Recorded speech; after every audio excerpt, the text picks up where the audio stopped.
Go.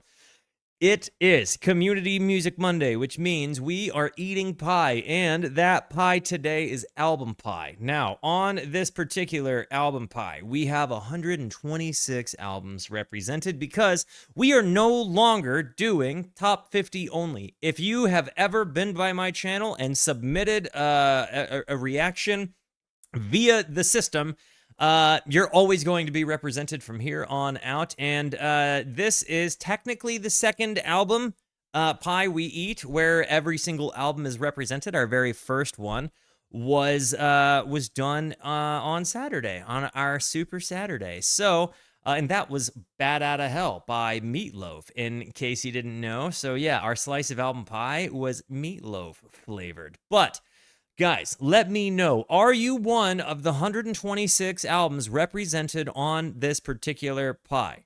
I'm going to roll this thing. If you're finding out that you won on YouTube a little bit later, congratulations. Guys, without further ado, here we go. Bingo, bango, good luck.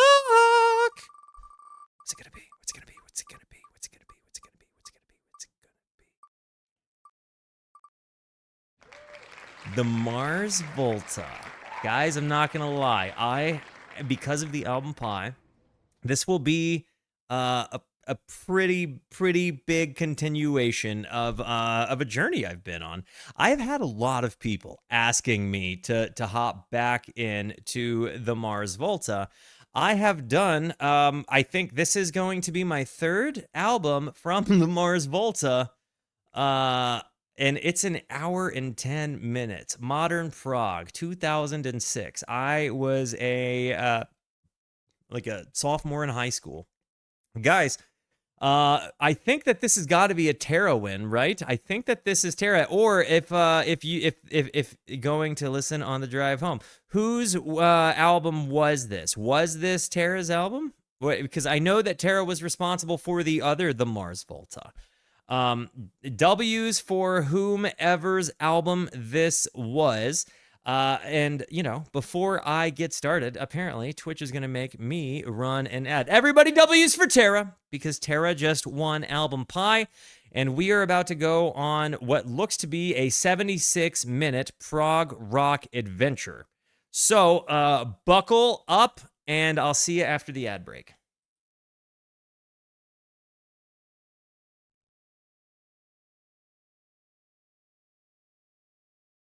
An interesting subtext to this album. I went and told my beloved, my wife Mel, W's for the wife Mel. I went and told her, hey, Mars Volta. That was the album that won. And she goes, Mars Volta scared the shit out of me at Bonnaroo. I ate a quarter of mushrooms, which was too many. And I heard the Mars Volta, and I got freaked out, which kind of hilarious. If I'm being honest, like, my wife is a troopa, and yeah, I could see how if you were not familiar with the sound of the Mars Volta, and you just, you know, walked on she likes jam bands, you know, she likes, you know, like the Grateful Dead and Jerry Garcia band and Fish. So that would be an alarming moment if you're you know, in that state of consciousness. But anyways, W's for a quarter. My wife has seen the depths, okay? I as a lot of us have, if we're just being honest about it. There's no way a community of viewers watches my channel and didn't end up. I think that there's a recognition in people, right? Like, people that know who people are, like, and the people that know what I'm talking about know what I'm talking about. It's one of those if you know kinds of things. And hey, Tara, by the way, thank you for the context. Let me hop into the context crew. And if you didn't know, we have a context crew page in our Discord. So Amputechture is the third album by the Mars Volta, and the last with drummer John Theodore, who would depart the band shortly after it's released. Released between their magnum opus, Francis the Mute. I've done a reaction to that. Feel free to check it out. And fan favorite sound of Bedlam and Goliath. That one too, right? Amp is a bit of a deep cut amongst their early works. Okay. Now, guys, this is a music discovery stream, so it is we haven't done Bedlam yet. What was the other one I did? Why is my brain breaking? Hang on, I'll just tell you. I did Francis. Oh, I did Deloused. That's what it was. I did Deloused, Doy, Walter, Doy. So this happens right after. Got it. Okay. Easy enough. Easy peasy. I don't know why my brain was saying I did Bedlam. I guess I think people say I need to do Bedlam. Is what it is. Anyways, guys, this is a music discovery stream. Let me know, have you heard this album or is this new to you? If you didn't know, Mars Volta is like modern prog rock meets a lot of different sound textures from the 2000s, which honestly totally rips. As we go through this, I'm likely going to ask for context, but again, with it being a music discovery stream, let me know. Are you hopping in for the first time or is this familiar to you? Guys, I'm going to hit the play button. Before I do, it's very important to me that you know that you are awesome, that you are valuable, that you are important, that you matter, that you are deserving of love, and that I am abundantly grateful for even a moment of your time. If you like what you see, feel free to hit the like and the subscribe button. It goes a long way to help me out. And if you really like what you see, leave a comment. I would love to hear from you, or join us on Kick or Twitch. These people over here are the best people. Come hang out with us. Come discover music with us. I stream every Monday, Tuesday, and Wednesday at 8:30 p.m. Arizona time, and I know that I speak for all of us when I say we would love to have you by. We gotta get this man some Blues Traveler. Totally unfamiliar, totally willing. But without further ado, give W's for Tara, who is in chat, whose album this was. Whether you're in the YouTube comment section or Kick or Twitch, Tara's been with our channel for a long time. I've actually met that wonderful person twice in person now, both of them at a King Gizzard and the Lizard Wizard concert, which is how you know they're actually great people. Anyways, without further ado, here we go. Amputechture, the Mars Volta, which I guess 1, 2, 3. Yeah, I'm kind of going in chronology, really, when you think about it. That is chronological order now. Here we go.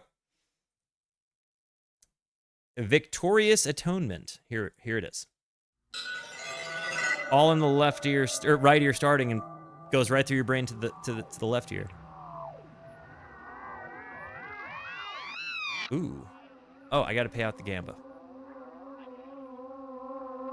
Was it a top 7? Oh, just barely not a top 7.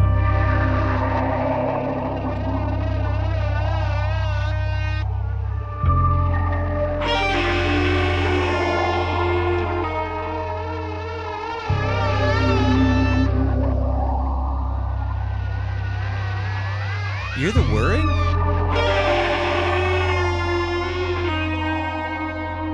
Nice guitar panning.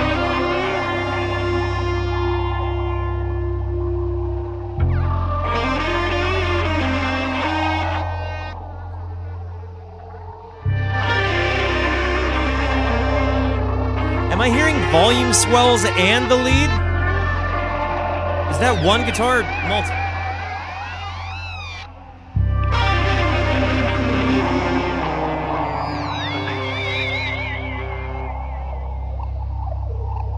This is another... Okay.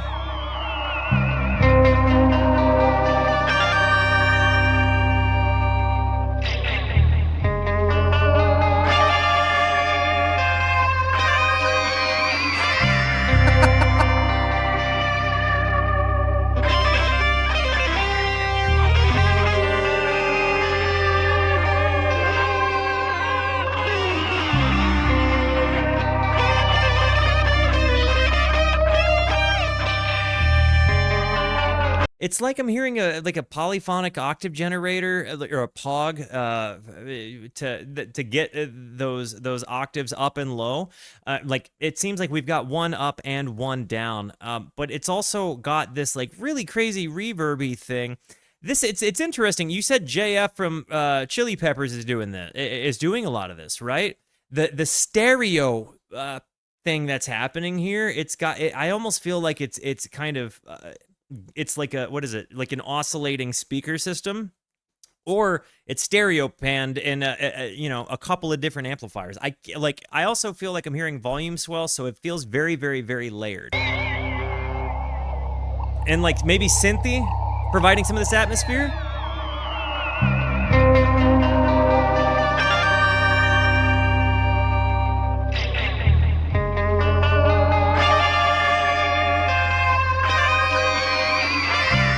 I love this sound.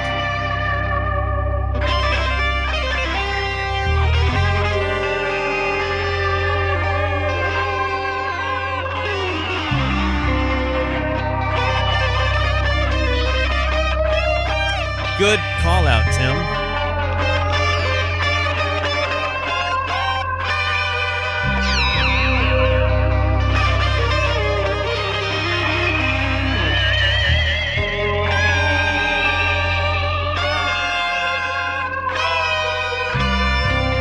Is this one guitar?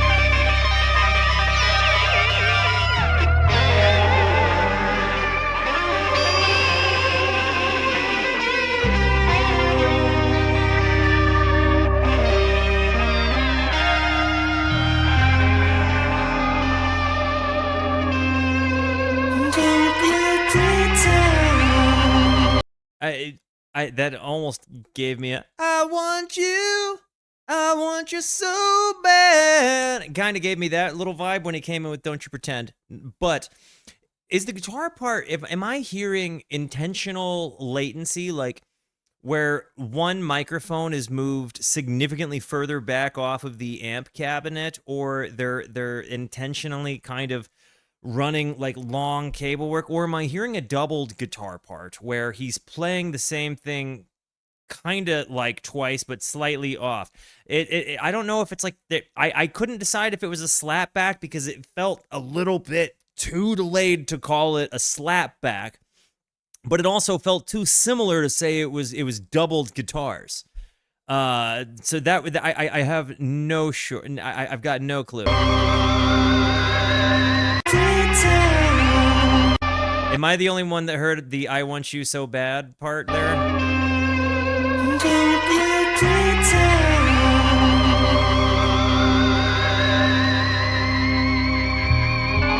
Taking us up to space there with some of this oscillation.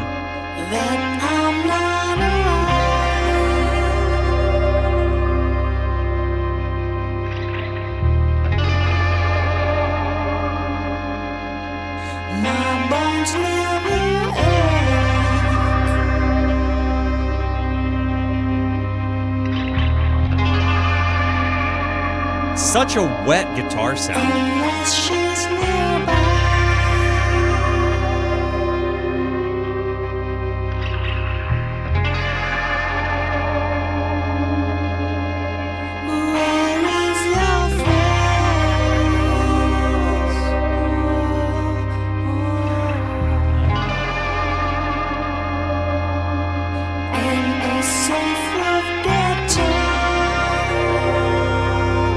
Psychedelic spaghetti western in space.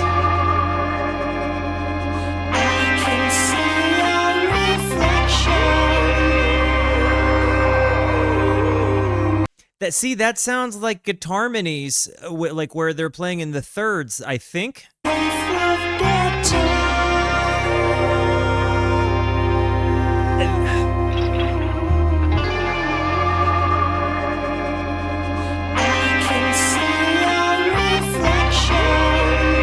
I think we're just playing two chords here with a lead over it.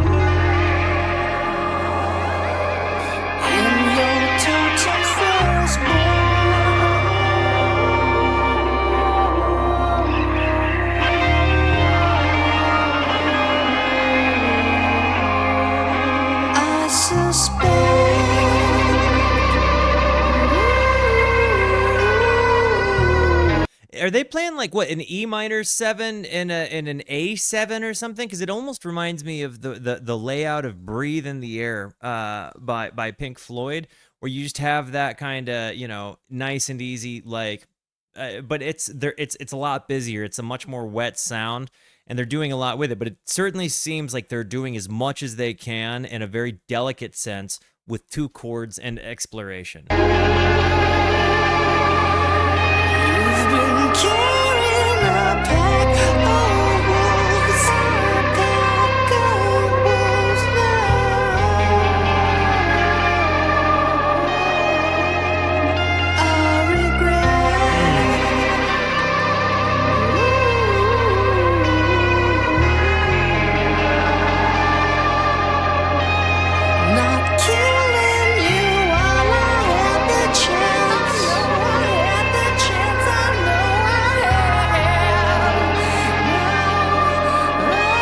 His voice is going left to right here. They're panning his voice. Maybe I will always hold you. I'm not the Sunderlands with truth. Better hang your dead palace. We'll never live in home to lose. In the river Ganges, goddamn's my name.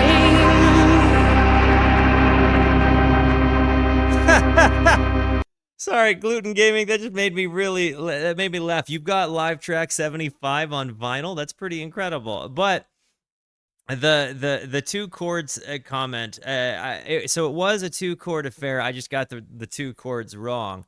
It certainly felt like there was that minor 7th, though. You know. Again, it's kind of just the exploration of what people can do with 2 chords, which I really only connected in jam band contexts, but to see it done in this way, this kind of, and then their lyricism, the way that they're kind of performative, almost voice acty within it, but also like just the way they utilize falsetto, the way that they're editing the vocals, kind of panning as if you have a slow oscillating speaker. It's so cool. Oh, I knew you were making a joke. I just thought it was hilarious.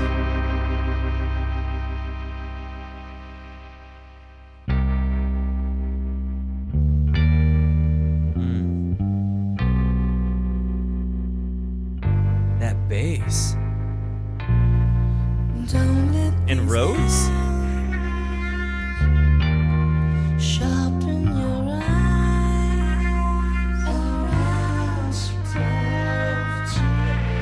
Don't let these eyes sharpen your eyes.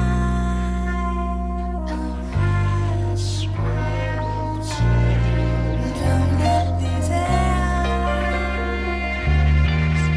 sharpen your eyes.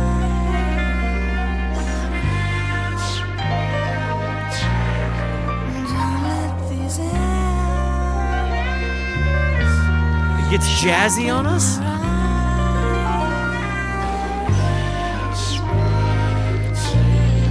Don't let these eyes sharpen your eyes. Don't let these eyes sharpen your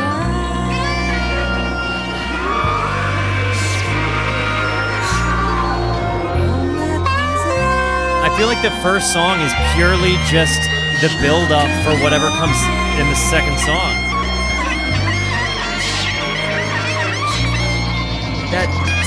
This is a much jazzier affair than any of the other Volta stuff I've heard.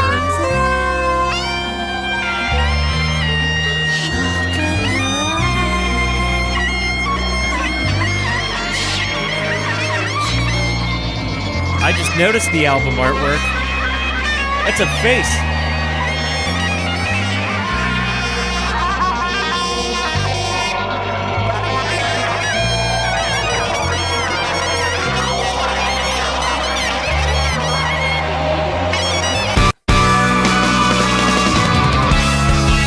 I'm really bummed that transitioned that way.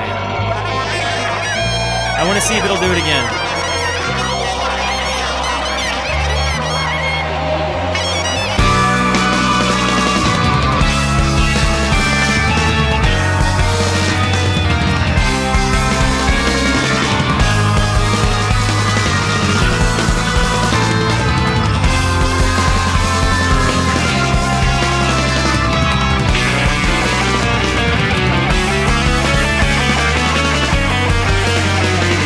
I'm sorry. I need to comment on the fact that we had a hard cut on that first song.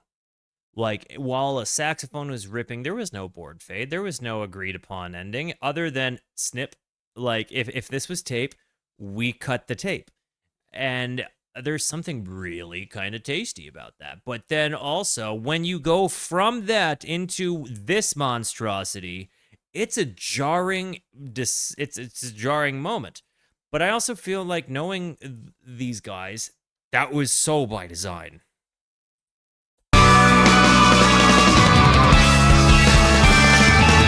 Hey, night, Whitey.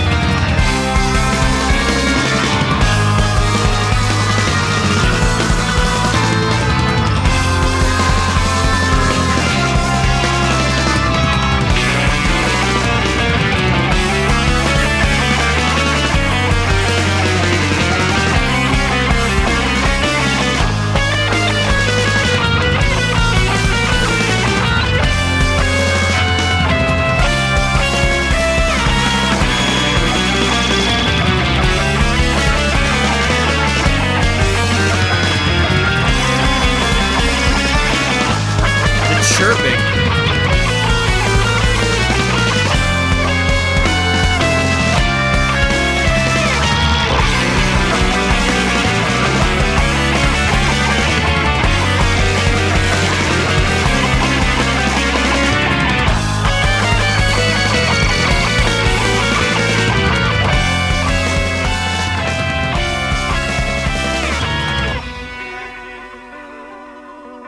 I just gotta say, they have the ability to just make things so big and in your face while also not drowning out all of the other sounds. Like, their mix is really, really, really impressive, but like, to go from such highs to such lows is a talent. I love this tone. That warble on the guitar. What is that modulation I'm hearing?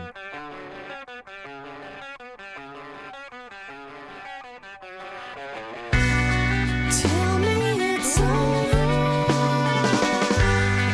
Rust my words. I've been to the surface and nothing is there. Eyelids sink muffled in the nerve or a sound. When she wakes, will she still be with us?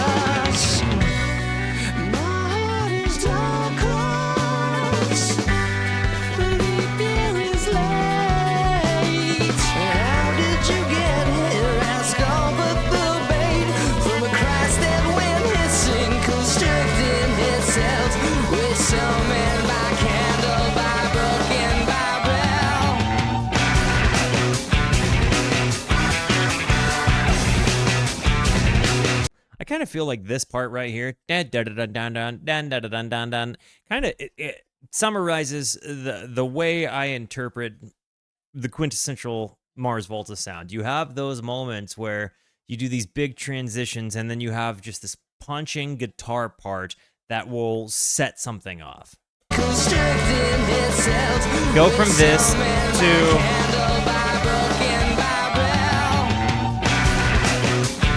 their bread and butter right here.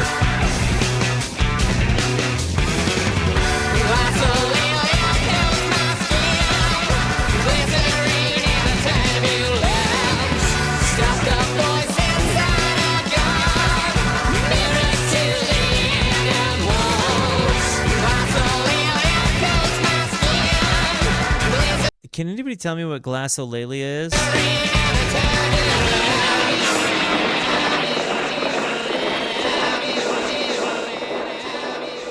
You hear the decay?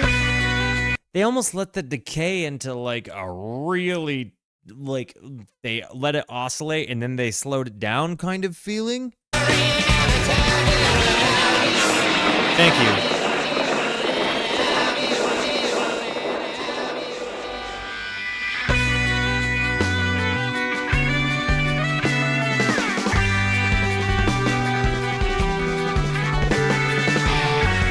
Who played bass?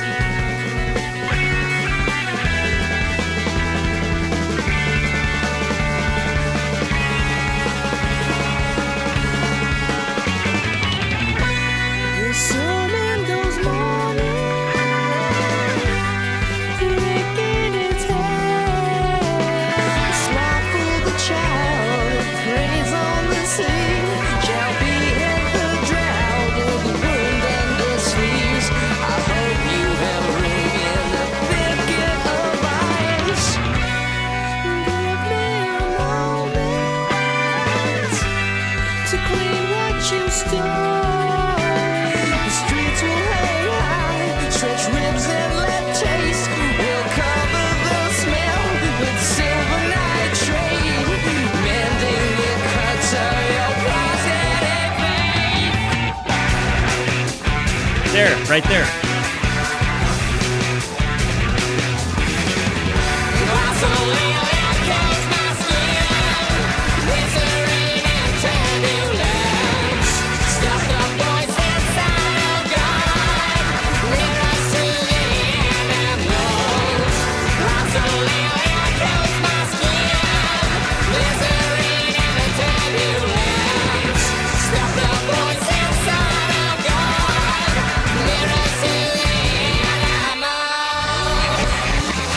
The reverse.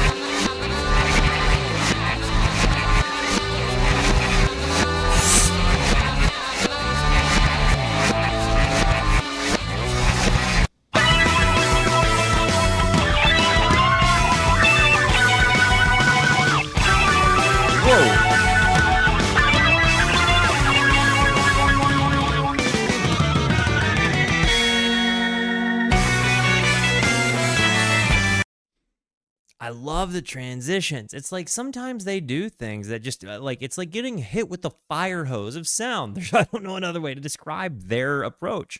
Like they have these moments where they spray you down with the fire hose of sound, and then they give you a hug and kind of apologize, and they're like, "Hey, you know, it's what we do," and you're like, "It's a really nice hug, thanks." And then you go back to it.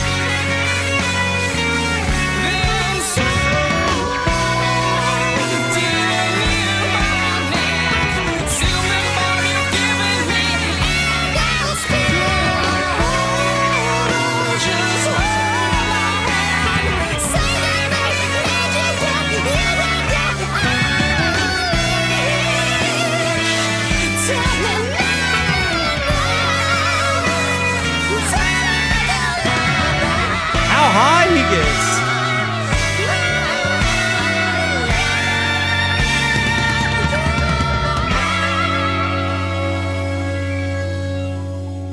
Does this album have an overarching theme, by the way? Is there a connectivity to the story, like in a prog rock sense?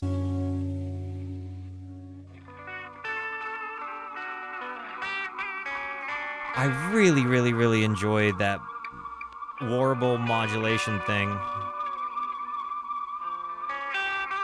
Just like an old tape delay, I guess.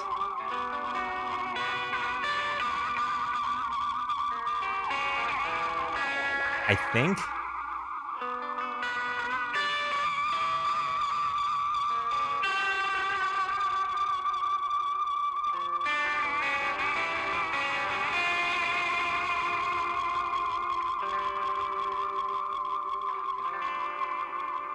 Like that oscillation sound is just nice.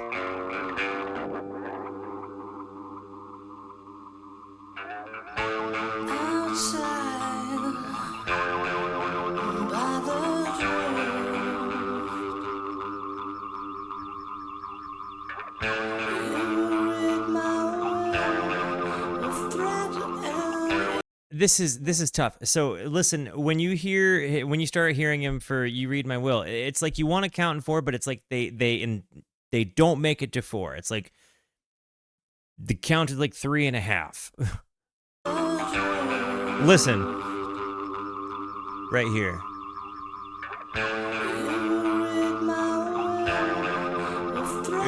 Right after 5, like 4.5, 4.25. I don't know. Not 5. Yo, what's up, Garabato?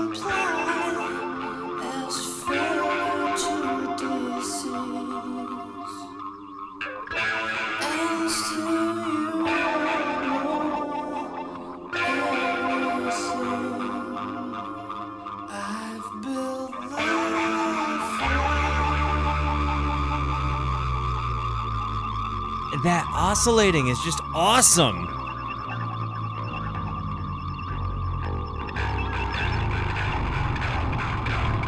And that chugging bass.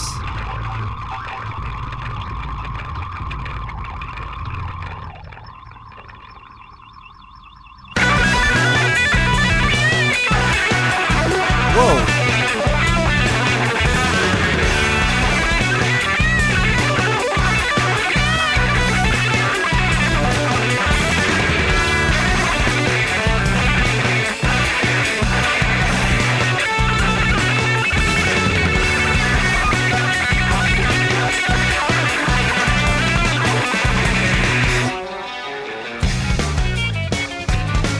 You know, I don't know that you get a full scope of what JF can do until you hear the Mars Volta. Like, I don't think that the Chili Peppers on their own let him kind of flex these particular muscles. And it's interesting because it's like they're both distinctly that guy. Like, when you hear him, like, he's got just that Stratocaster put through some, like, I don't know, like the bridge pickup of a Stratocaster just doing the devil's work. It's like it's very, I don't know, it's such a squealy particular tone. He's one of those people that I feel like has just a characteristic sound. Like, I think people, when they hear him play, kind of hear his mannerism come through. I've not heard his solo stuff. So can drain the fall of my pale will, swollen by your steps. Licking the ankles of your blasphemer guilt. And only meant to drape a plastic over the stuck pig scalp of hair. To cover the sock where the flat line had spread. Listen to it. To cover the sock where the flat line had spread. It's like they cut out parts of his. The kiosk in my temporal lobe is shaped like Rosalind Carter. And she says my map is home again, but torn face down. I've only but a million blemishes to tell you all about.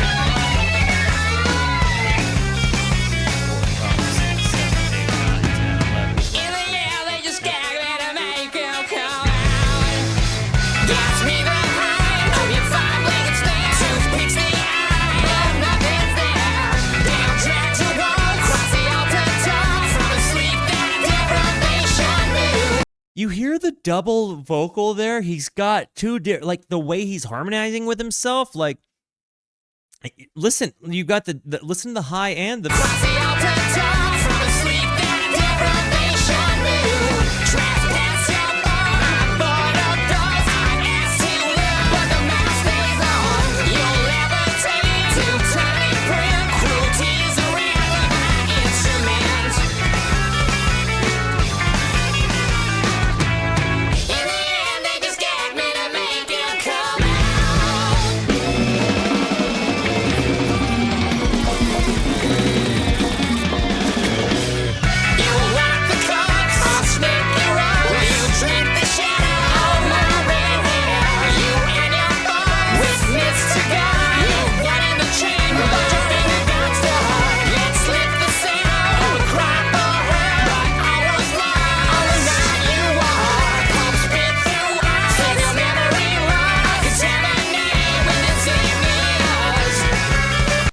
have so many different guitar part sounds. Like you've got kind of a much more easygoing thing happening in the right ear, and then you've got the crazy higher pitched lead in the left.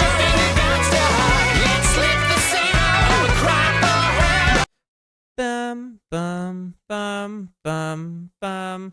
Da da da da da da da da da da da.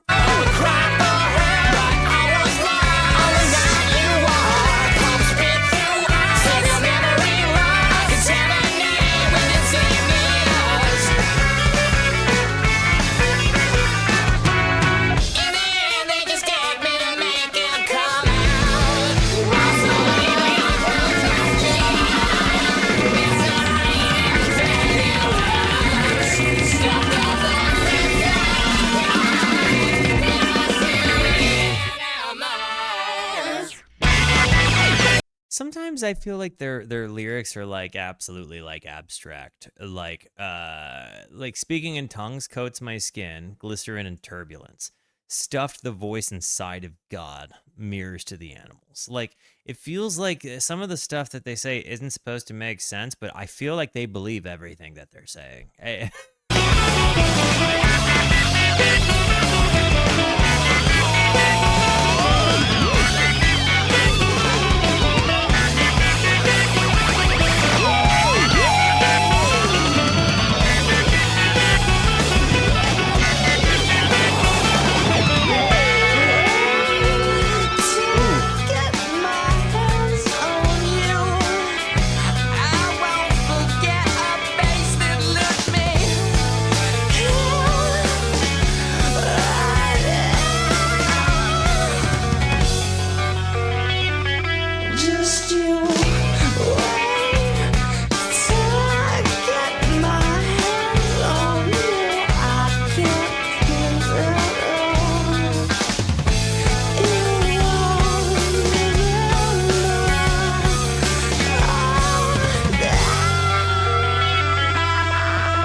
It's like a funeral march.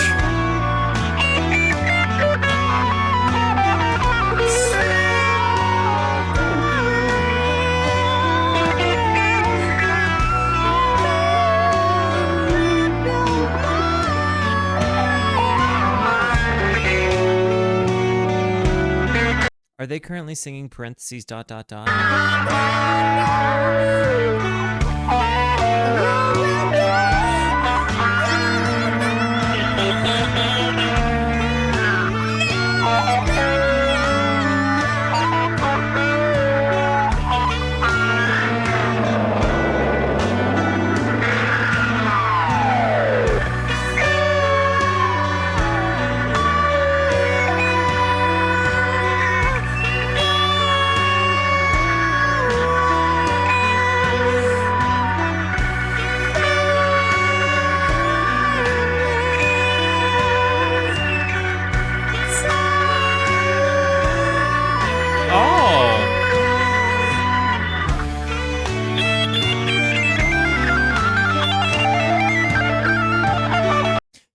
Point there, Fluff It Up. That is not something I had considered, and I genuinely appreciate that connection there. I feel like that kind of makes it connect to the song a little bit more with some kind of, you know, it checks out, I guess.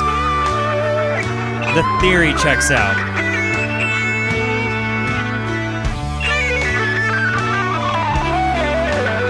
Is this like a ring mod on the guitar? How is this noise happening?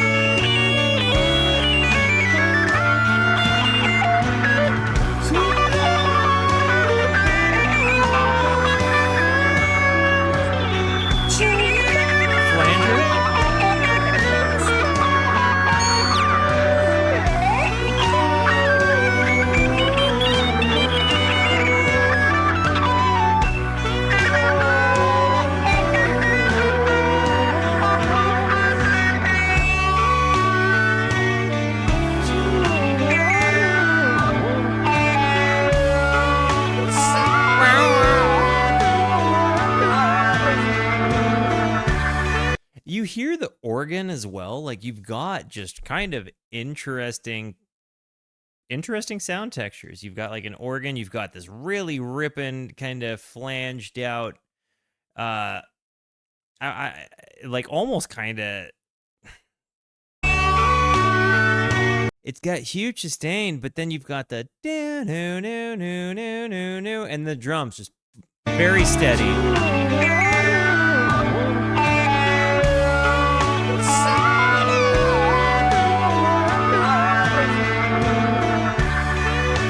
This organ sound.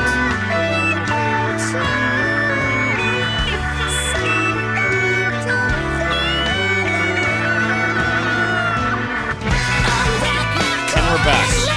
Okay.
Are you kidding me?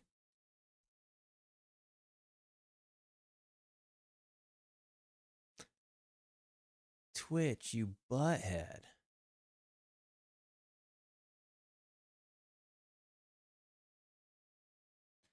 Well, that's annoying.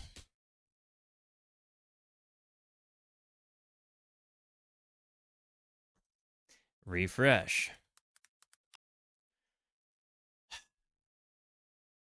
Yeah, I hate when that happens. That's annoying. Yeah, not my favorite thing. I'm bringing it back a little bit. We're gonna finish it out before they force me into ad. Okay. I really dislike when Twitch does that. Just da-da-da. I get the do-do-do, and then it says an unexpected error has occurred. You are no longer on stream, or something to that effect. Here we are.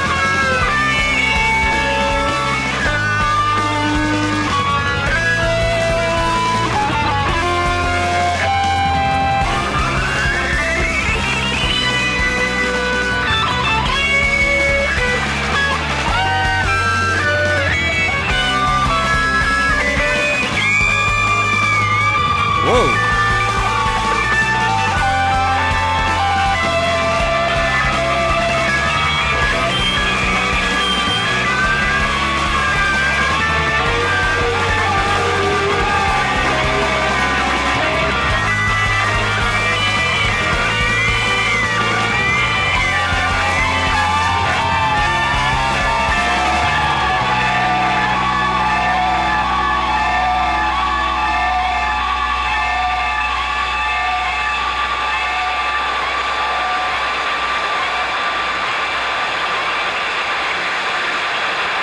The chaos of this decay.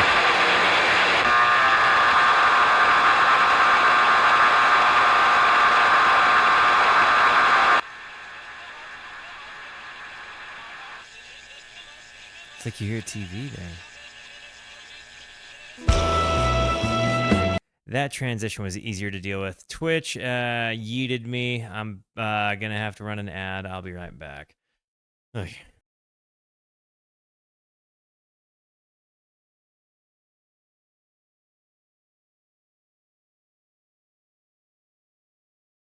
Okay. we are back, and just being completely real, uh Tetragrammaton was a kind of a mouthful.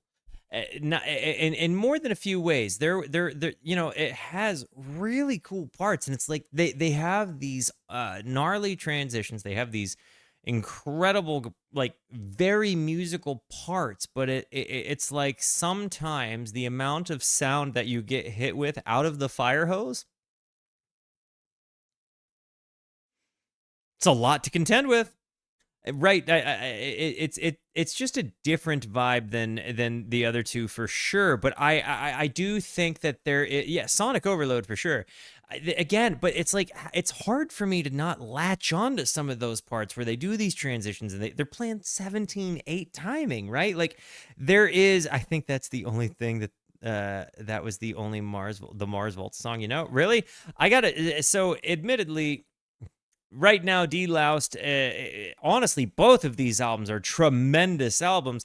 They both seem to have elements of what you just heard without getting as much out of the fire hose at once. It's a different experience for sure. This one is Vermicide. They're very, very verbose.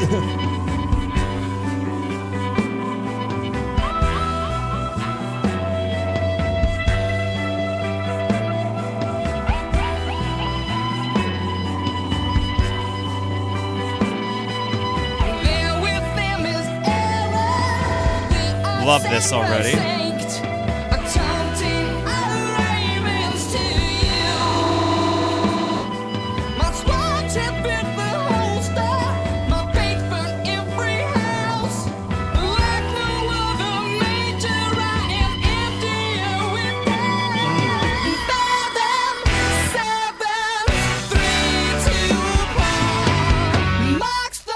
I can get behind this.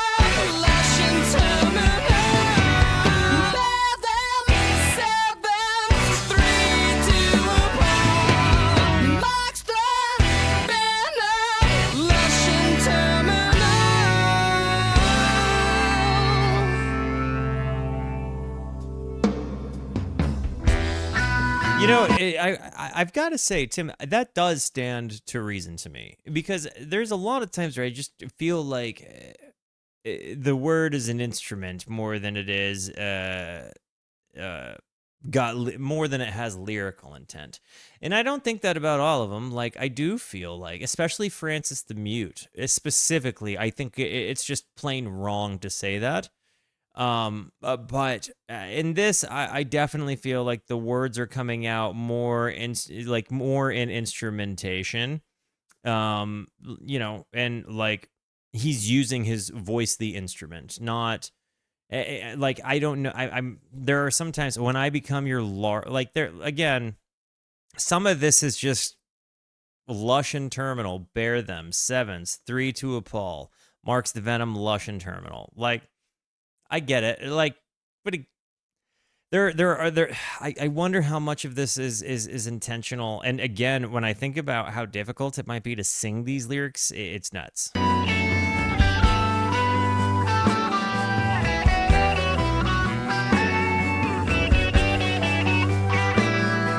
I could see that Lost in Technicolor.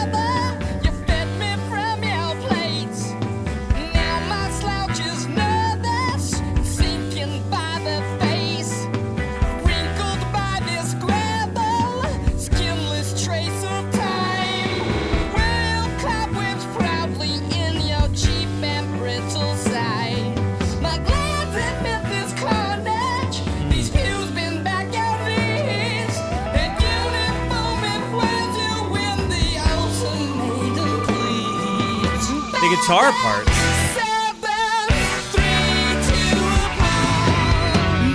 So there's a nice little interesting, like, kind of tremolo pick that swelled in there, but there is right there.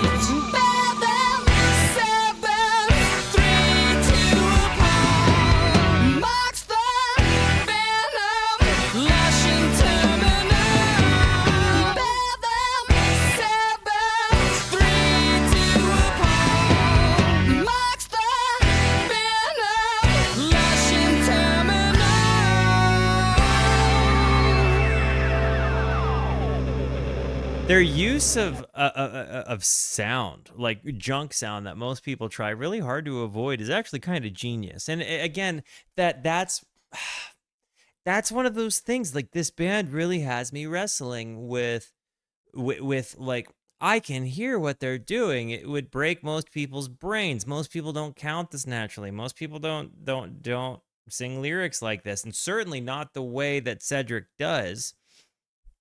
I'm struggling to connect the cons. Like, this might be conceptual. I don't know. I like, again, it doesn't have as easy a story to follow as what Francis did.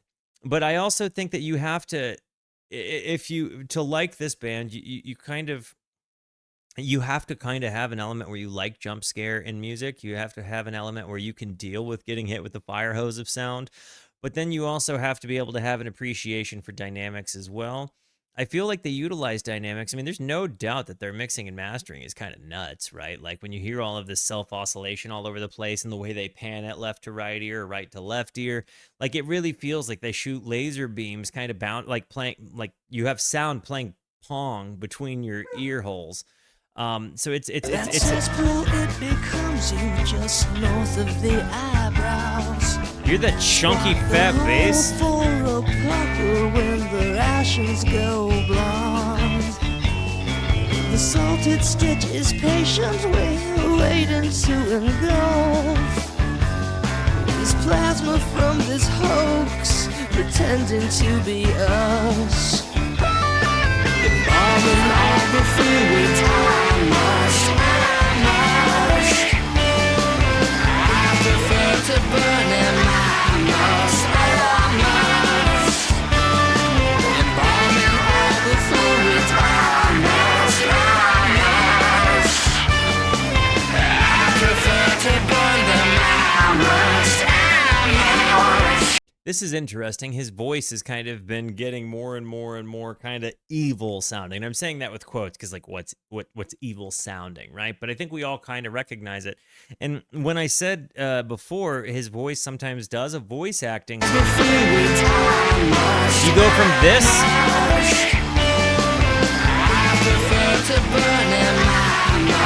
and they're like making it more and more wet sounding on his voice.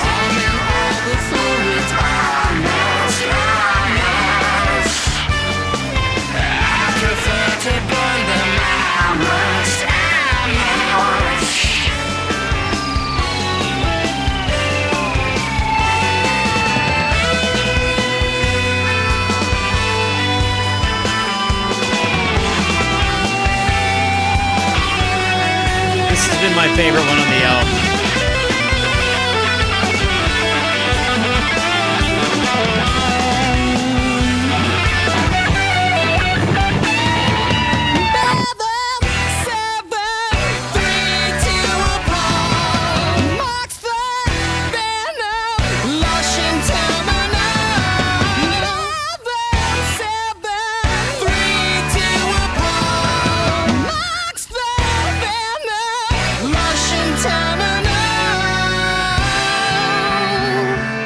The bass walk.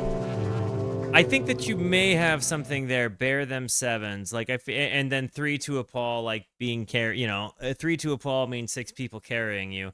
Give me one moment. I'm gonna let my dog in.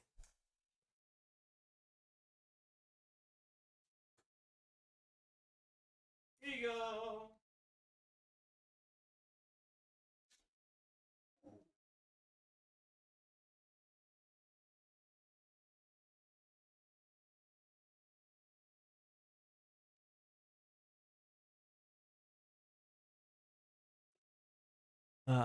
This one has the most at the drive-in feel so far. I did, yeah, when I did that, yeah, W's for Clark. That guy is friggin' awesome.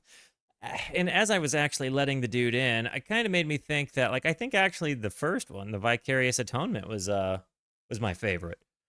I liked that kind of down jam. I liked the atmosphere. I liked kind of seeing what they did with the 2 chords. It wasn't the fire hose of sound. I don't know if it makes me a bad Volta fan for liking that one the best. And 10K just unsub this wall to the Amputechture came, Philistine praise, bottomless pit of empty name, incarcerated. You hear the noises in the back? What's this one called? Meccamputechture.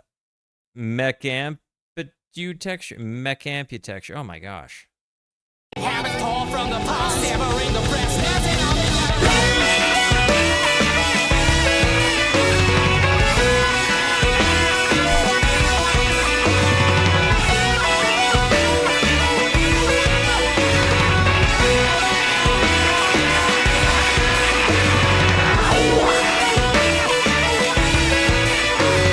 I like getting the horns back.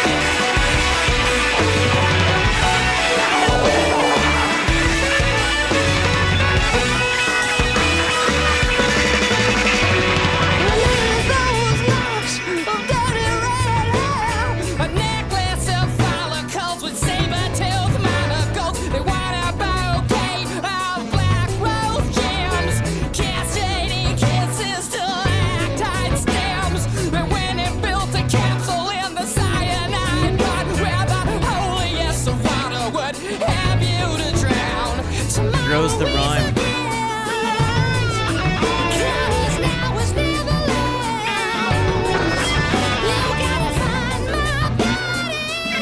It's like these moments here really, really, really make me fall in love with Cedric, right? And similarly, kind of for similar reasons that like I find myself loving Geddy Lee's voice. It's like the what he can do with that high pitched voice and the way he goes through there. Gosh. The inner working between the voice and the guitar.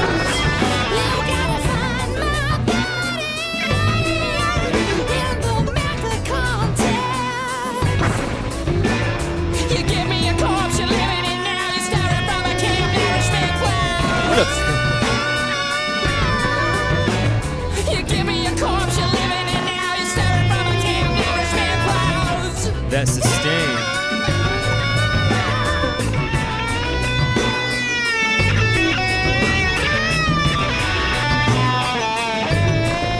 Please dismantle all these phantom limbs. It's the elegance of humans as ornaments, humans as ornaments, humans as ornaments, humans as ornaments.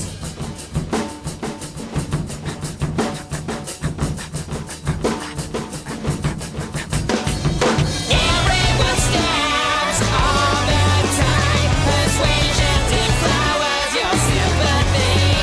Wow. Everybody's chosen to have the shovels and bury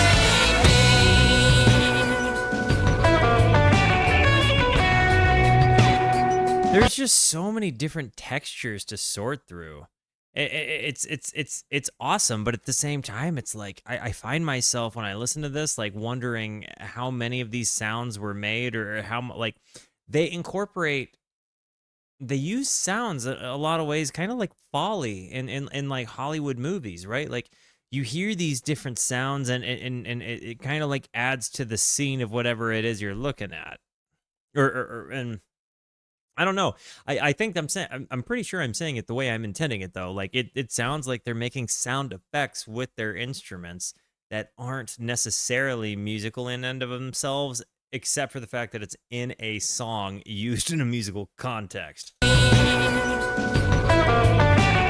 then that guitar tone in the left here, while you've got these computery noises in the back.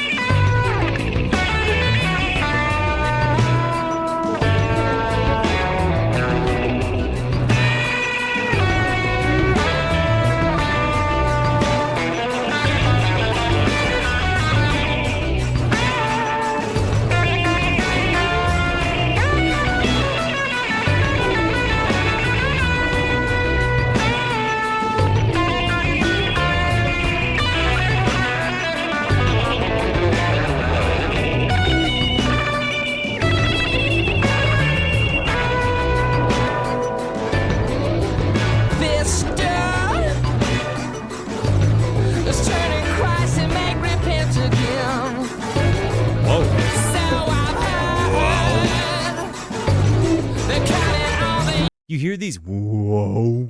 Can anybody tell me what that is? They're counting all the youngest ones. Sadness stirs.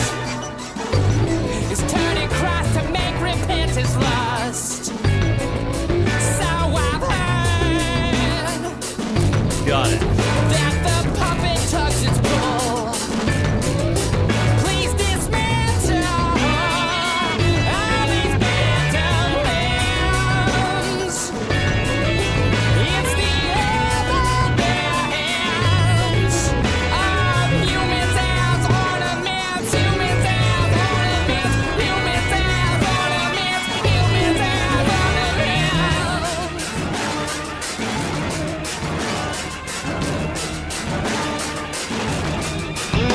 Everyone stands all the time. Persuasion deflowers your sympathy. Everybody's chosen to have the shovels and bury me. You have these moments where the organ kind of builds like its own suspense for the song as well. You hear it? No more organ.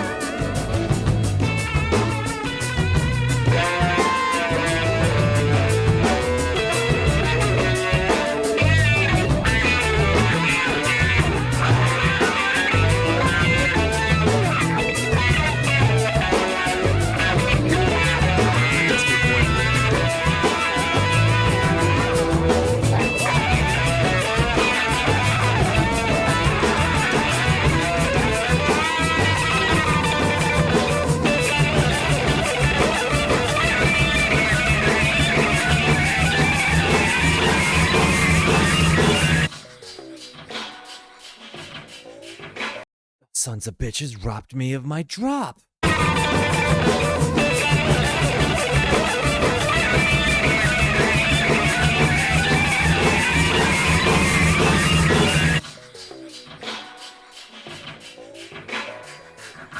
They really give you the old noodle stab on that one, don't they? Like you...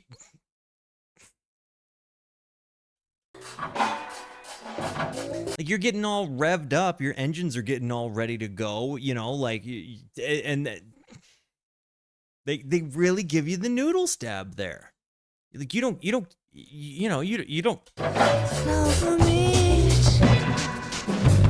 the fruit-slit whispers of bovine heaps stuck to an earth of madness vows. Prune fingers are tugging a zealot shroud. I will scold supreme truth. It also feels like the bass is kind of going through very, like, I feel like people are turning the wet and dry signal up on like a flanger, like that real thick flanger or phaser on a bass, and kind of like going from phases of turning it really wet and really not. Listen. Fine hips stuck to an earth of madness vows. Prune fingers are tugging a zealot shroud.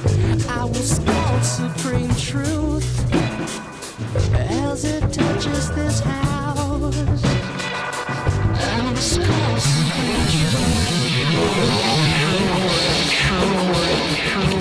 There's the oscillation. Please dismantle all these mental schemes. Touches this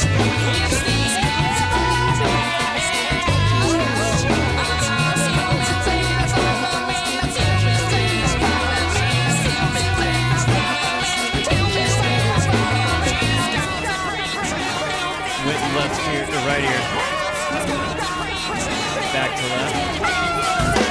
Everyone stands all the time. Persuasion deflowers your sympathy. Everybody's chosen to have the shovels and bury.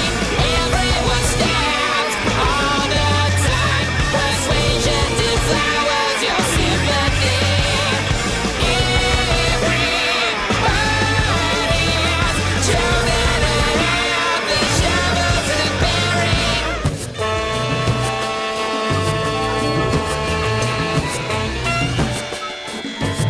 Is that a baritone sax?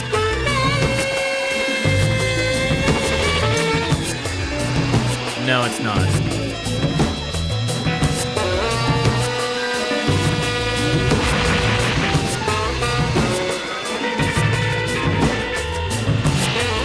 You hear the bass?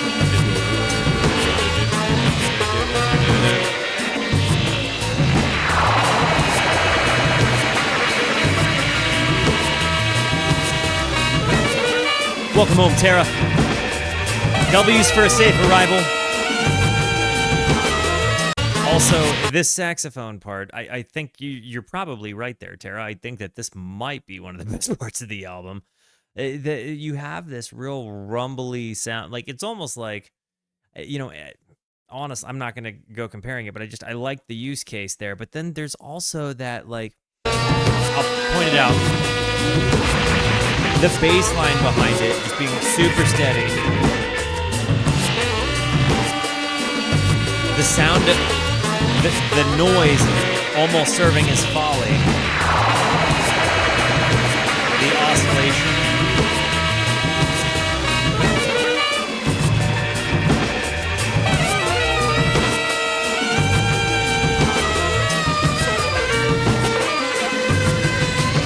It kind of feels like a Mike Patton, Mr. Bungle, John Zorn sort of sound gets thrown in here.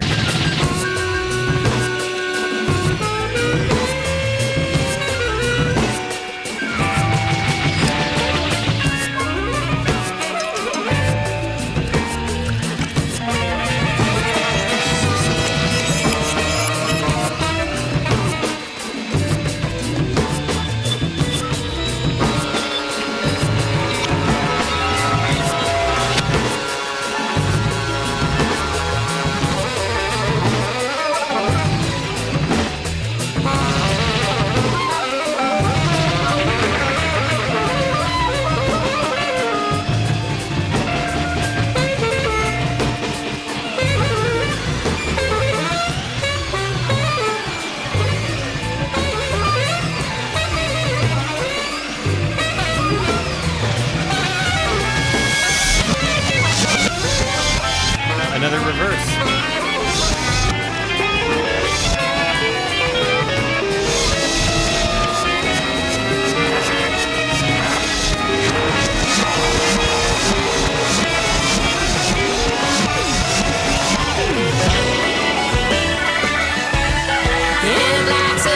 The organ's back.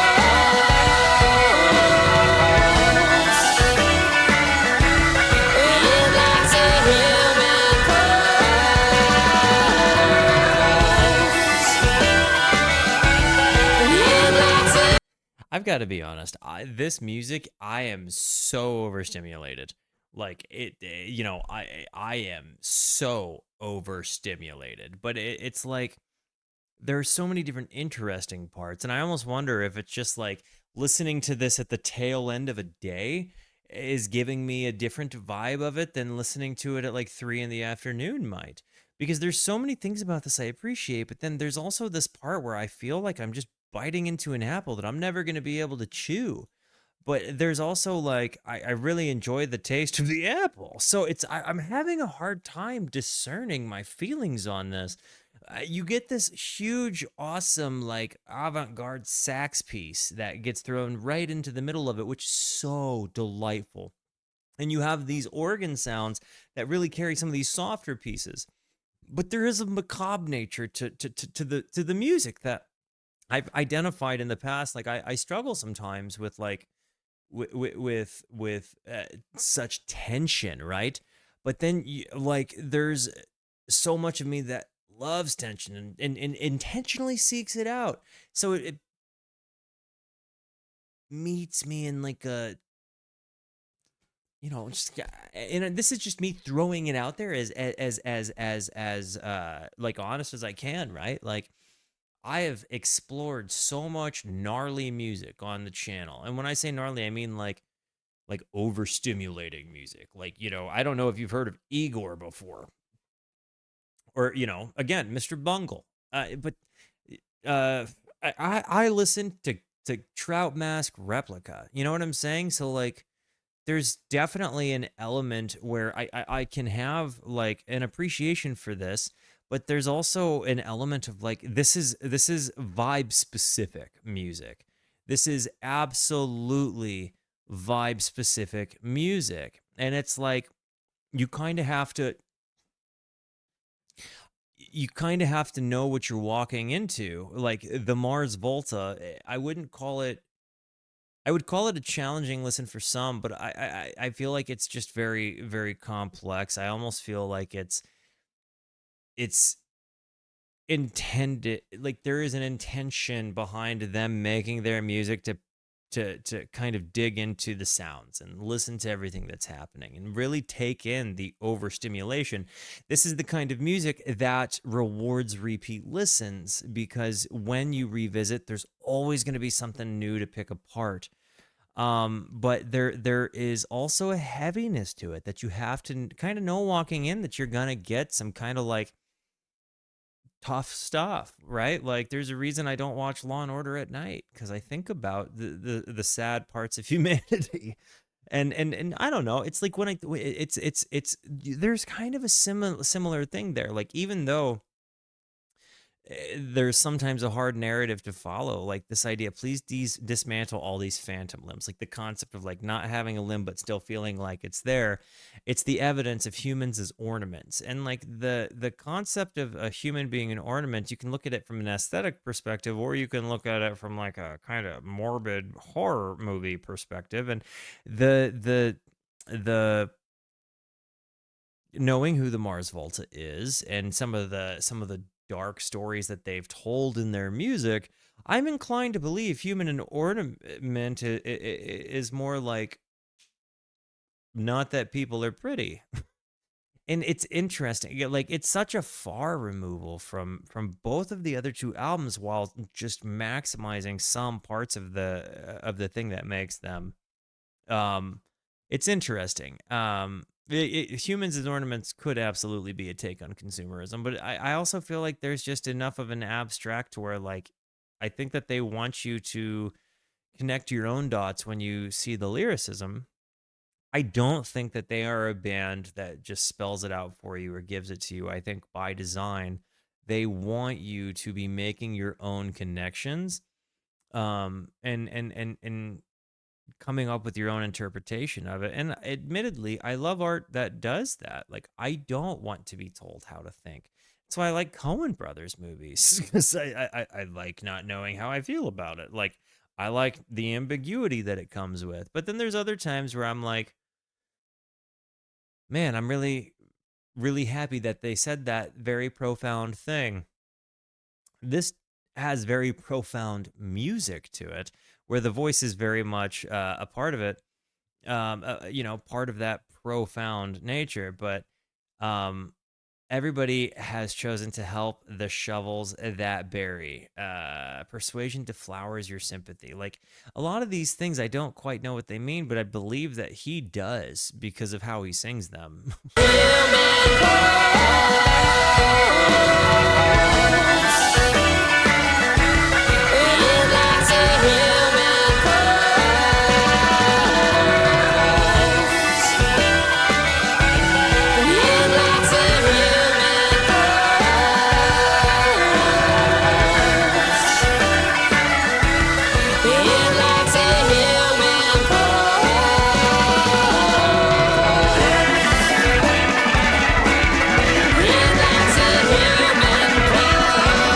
The organ player is incredible.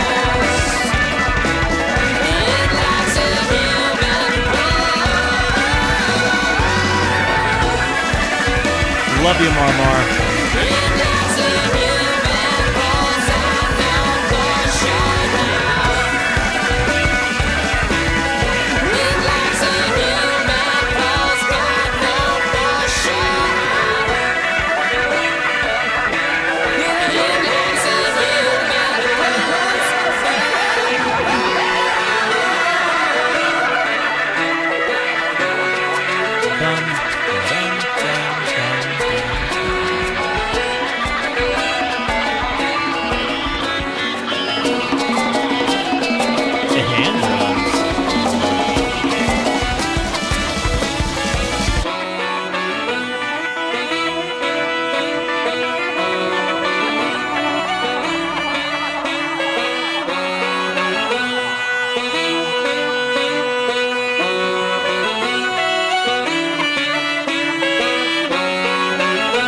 also want to comment, this thing, this human face feels almost ornamental.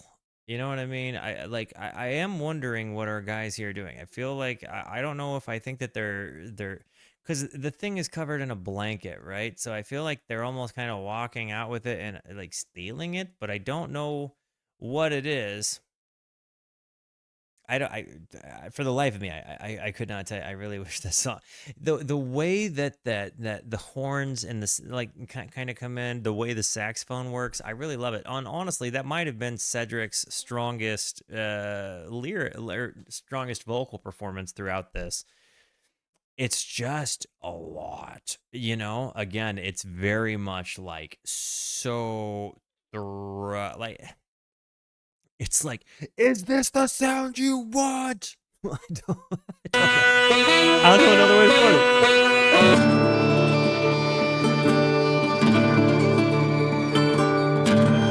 it. Can anybody provide me translation for this?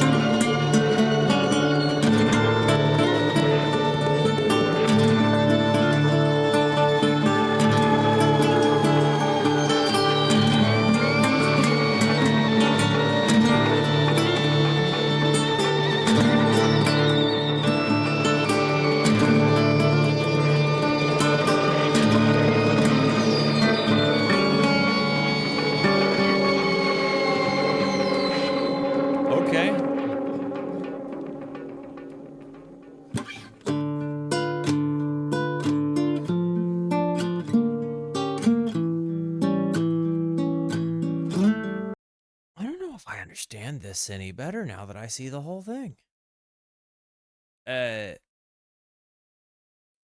What do you...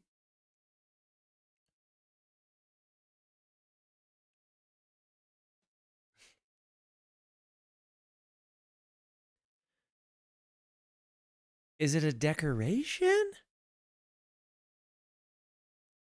What am I...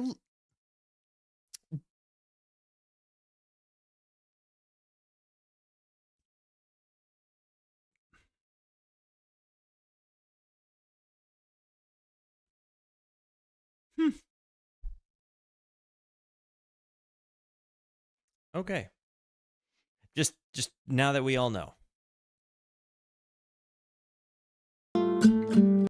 Enfermo llegué y para componerme ando de vago. No me des tu obediencia, porque te enseño mi cuerpo de lodo, donde la piel estuvo débil, con una hambre que no me deje cantar. Thank you, Tim. Good nugget.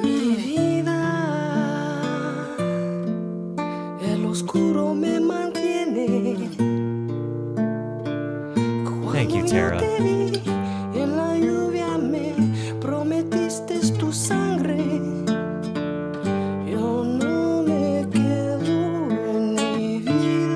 Okay, give me a sec. I arrived sick, and to heal myself, I'm going around like a bum.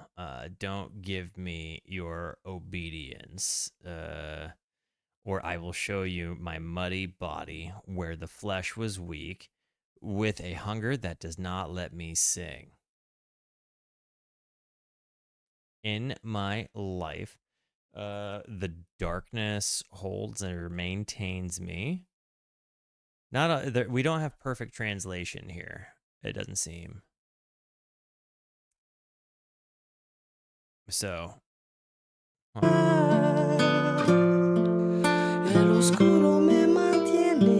Oh, thank you, Tim.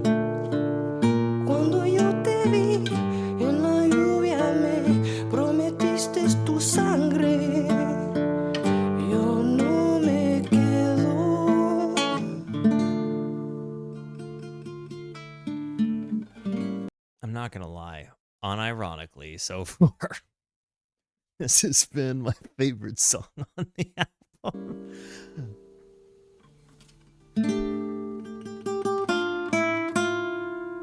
This guitar, it's the most sensical song, I feel like.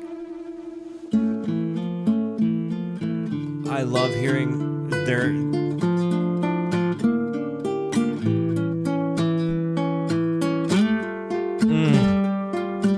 Y ya que caíste de este mundo, cargo una navaja, Dios mío, para ti. ¿Cuántas veces me mordiste? ¿Y cuántas veces yo me fui? Y ya no estoy enamorado con tus mentiras. Al infierno me duermo, porque el infierno es la única verdad en mi vida. Guys, this song is just fantastic. It's got just an incredible guitar vibe, like the duo that they're like this Spanish style guitar, and it really like knowing that they're from Mexico, you know, and then hearing this, I love that you just kind of feel like they're paying homage to their culture, to their home, and you know, maybe I have a soft spot for Spanish guitar. I don't know. Maybe it's because I'm like neighbors with Mexico, which, you know, I mean, realistically, it's just a sound that's like near and dear to me, right? But to hear them, and clearly you see so much, honestly, in this song and this sound, it pays such an homage, I think, to their culture that it makes it just. It's nice. And then, admittedly, after just 4 songs of just getting punched in the ears, it's like with sound, not with like bad. Like, I'm not calling the music bad when I say that. I'm just saying it's a lot of sound to go into both ear holes.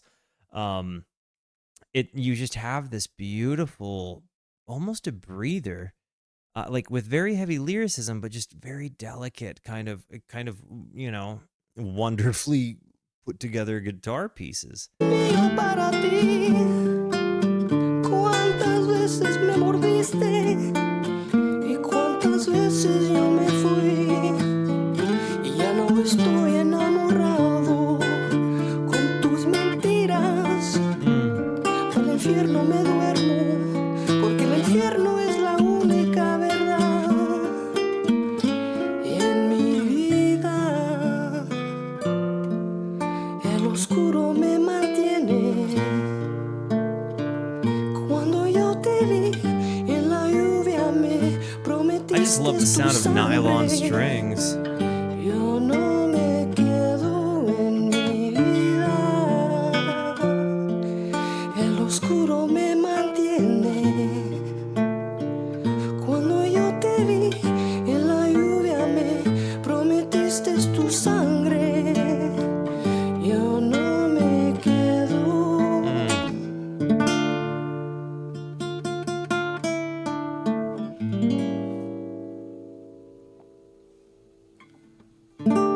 You could literally hear him swallow.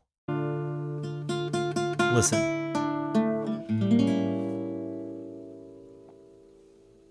Did you hear it? Did you hear it?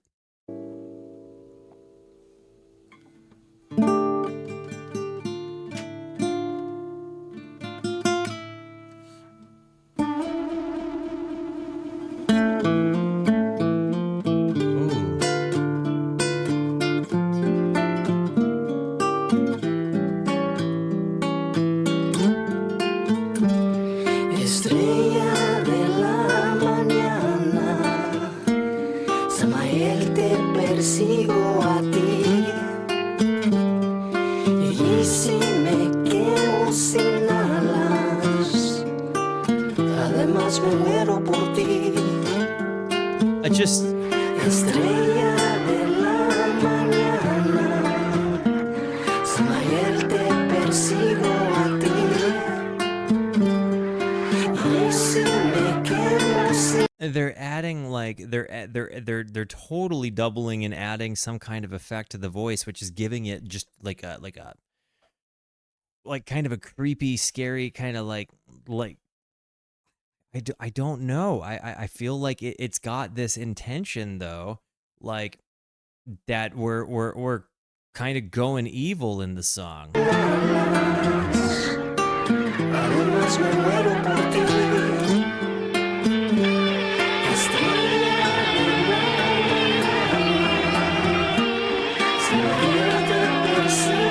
Unironically, my favorite song.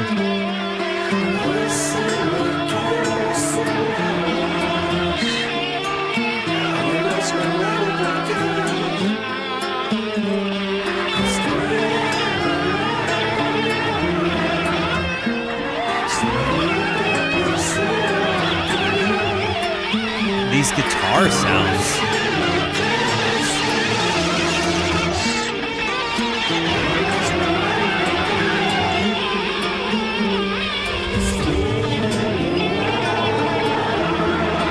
They really take it into the brown there at the end.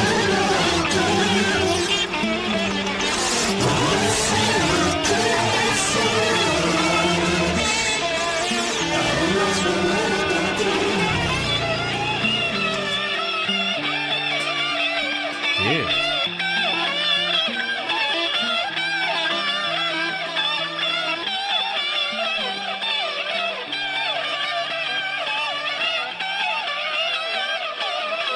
The madness that this kind of descends into.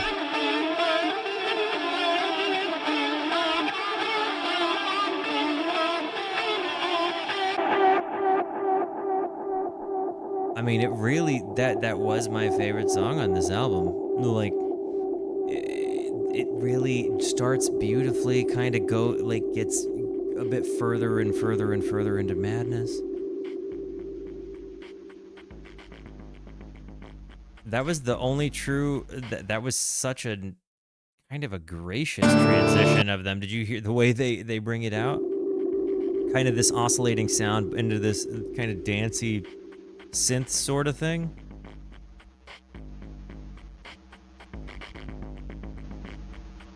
Yo, what's up, Jern? Hey, Rooskies, make our new friend feel at home. And thank you for participating in the conversation, homie.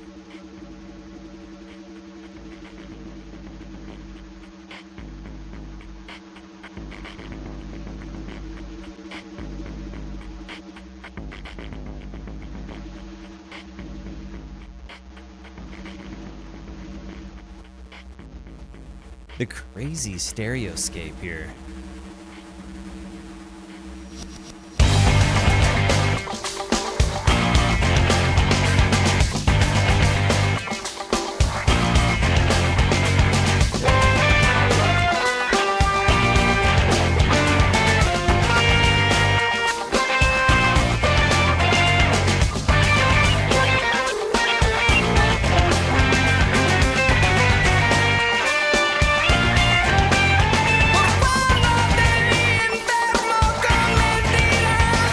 Okay.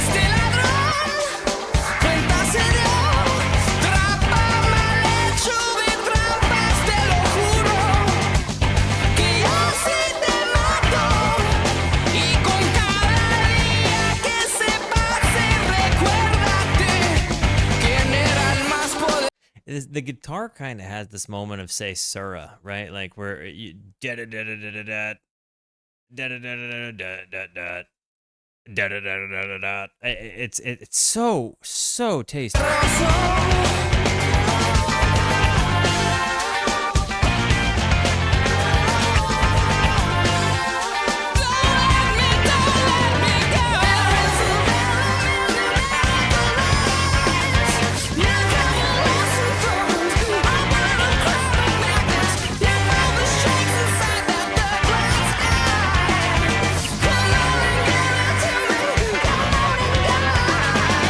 His voice is just...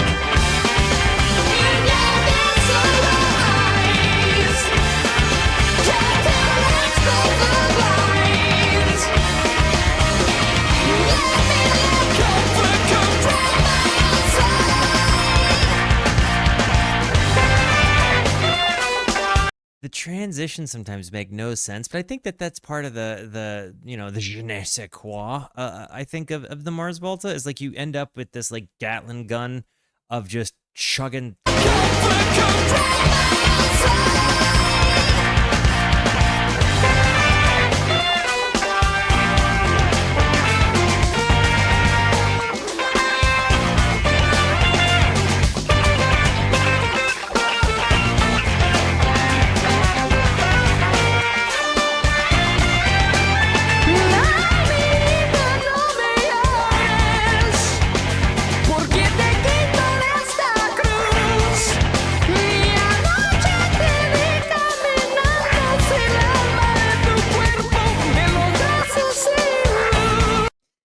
is that falsetto, or is that just his voice?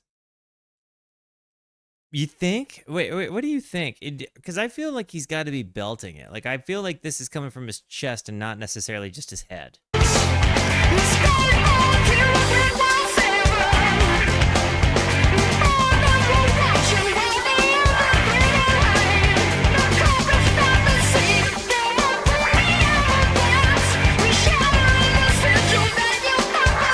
Oh, got it. Thank you, Cone.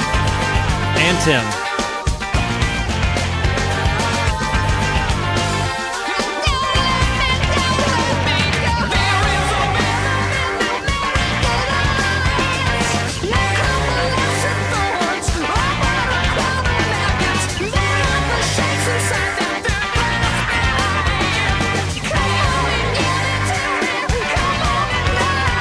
Whoa.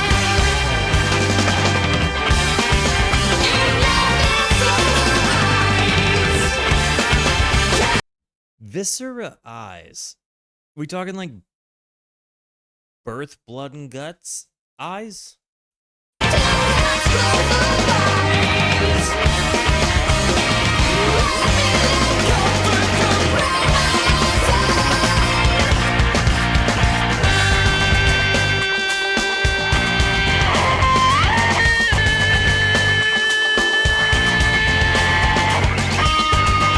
How is he getting the sustain and that noise on that?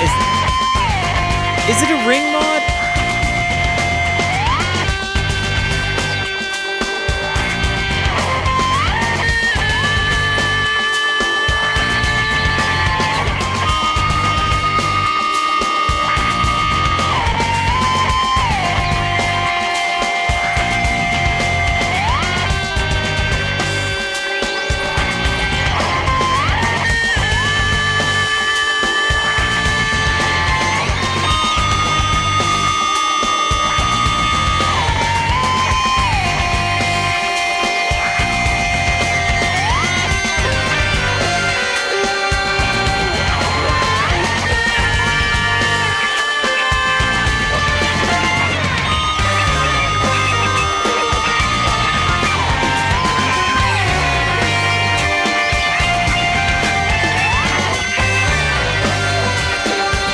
Just that down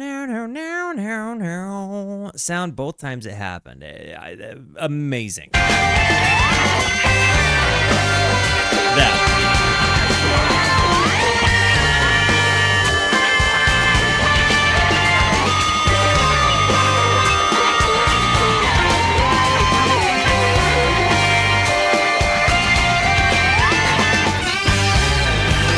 The horns.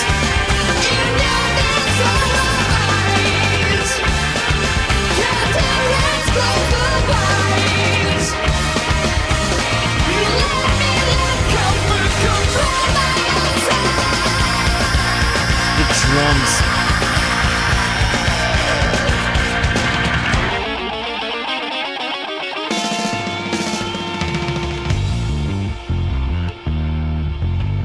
Well, that was lovely.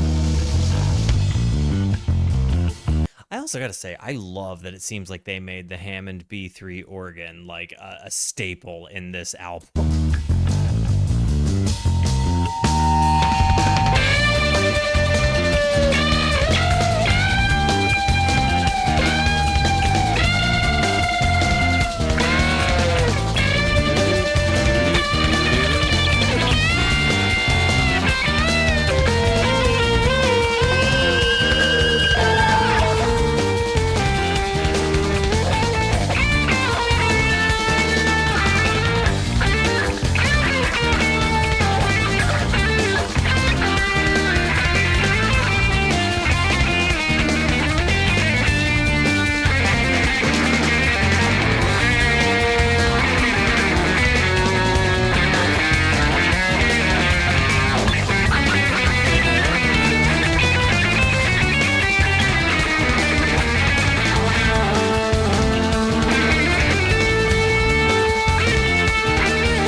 The ending does not care about time whatsoever. You've got that consistent do do do do do do do kind of thing happening in the background, but the guitar lead, that solo doesn't care what's happening.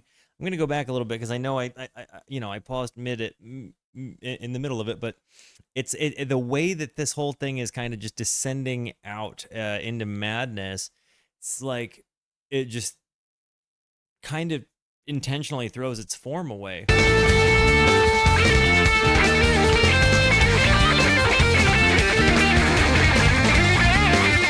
And the drums are doing something different as well.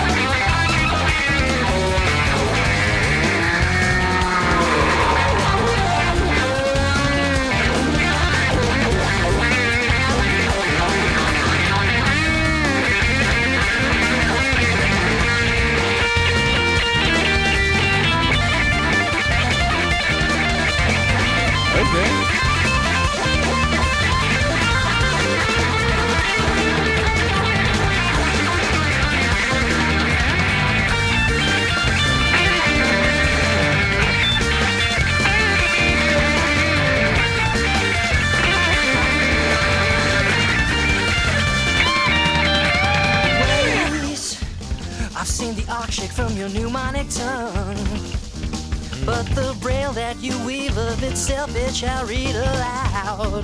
Yes, it will. I said, she's falling, she's still falling, but no one wants to come. She's crawling, she's still crawling on your burial ground. I said, she's falling, she's still falling, but no one wants to come. I said, she's crawling, she's still crawling on your burial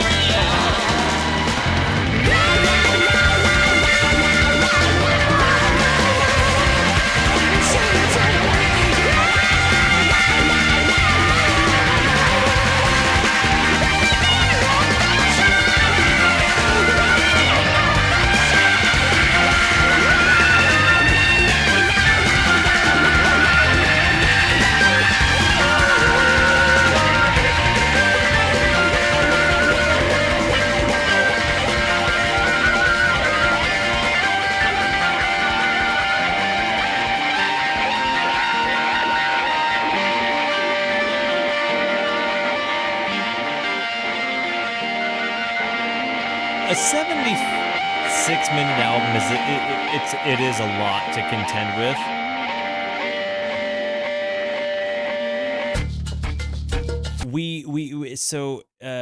I'm actually gonna end up running an ad here to allow myself a restroom break, but so it's very possible that this kind of ends up being I might do one song after this depending on the timing of these two. It really depends. I know Wednesday we've got an earlier stream day. I'm streaming at 5 that day, so we will see what happens. I've got 2 albums planned. I might do another album pie, but no, I have 3 albums planned that day. Just 2 of them have been announced. But anyways, I gotta go potty. Be right back.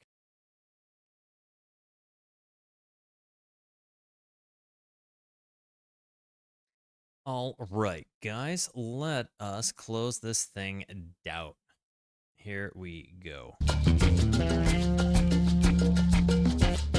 Day of Baphomets.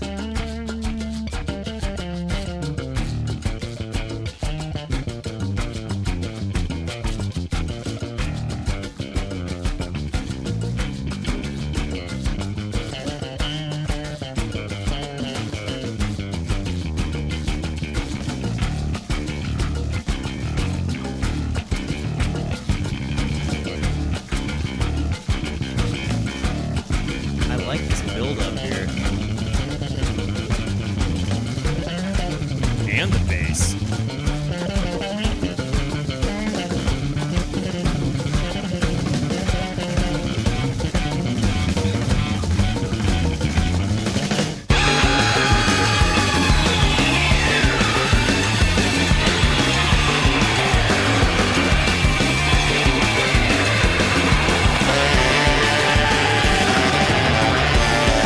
Whoa.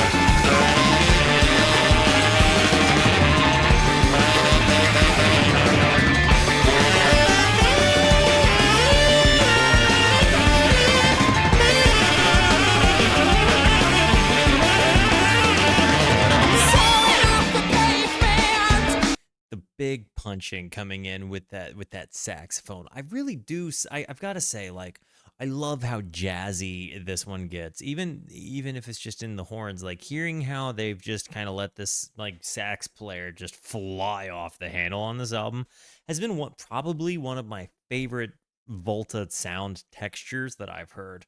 I love hearing the way that they've incorporated it into this album. And it like, even if this is not my favorite Volta album so far, this is like that sound. Dude.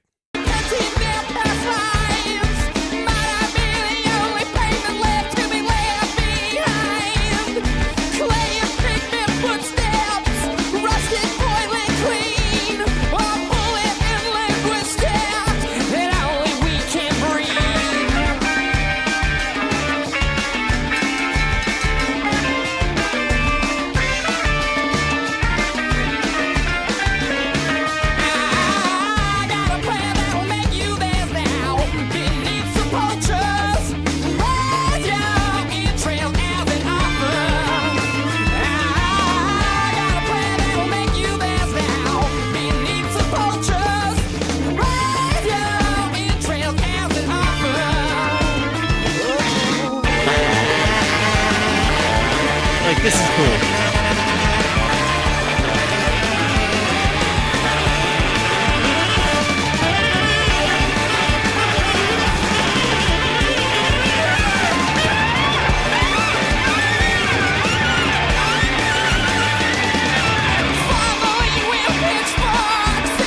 Fondling with pitchforks. That just sound ugh.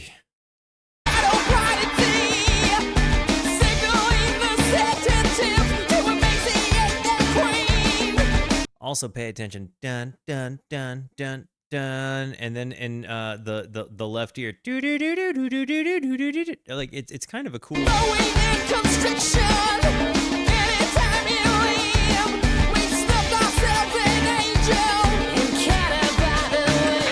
Young salsa. I'm kind of almost inclined to completely buy into that.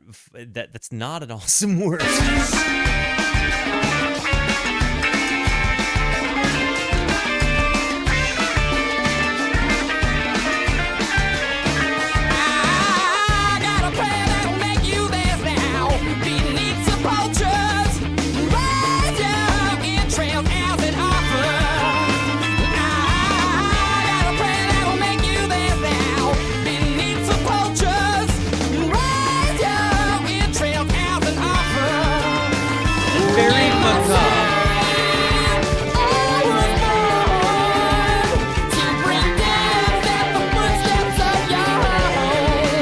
But again, you have these like you've got these awesome leads, you like contrasted with these like gnarly kind of graphic depictions of imagery in the lyrics.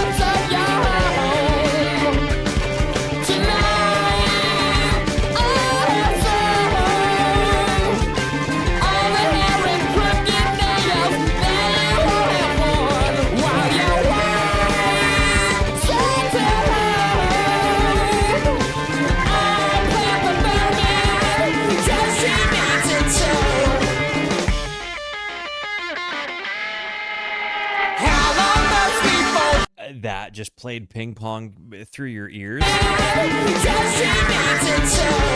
Listen.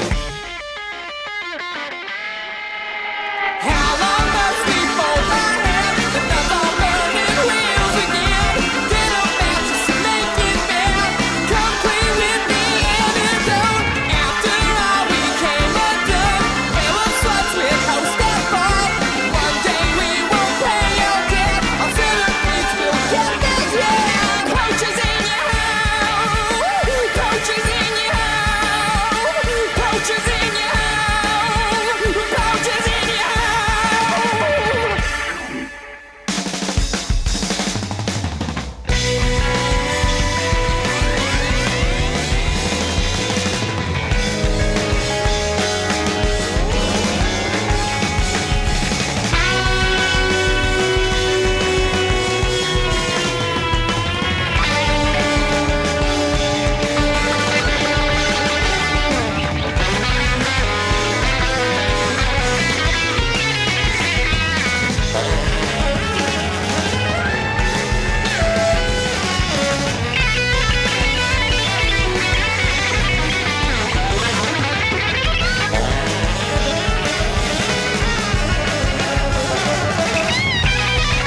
it's like I like hearing that the sax and the guitar are trading. It's again the use of the organ and the saxophone in this album has been one of my favorite ventures for the Volta, but this album has not.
Love fondue.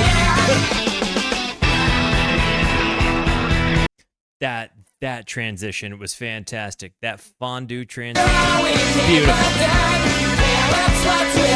You don't see it coming, and it's a complete change.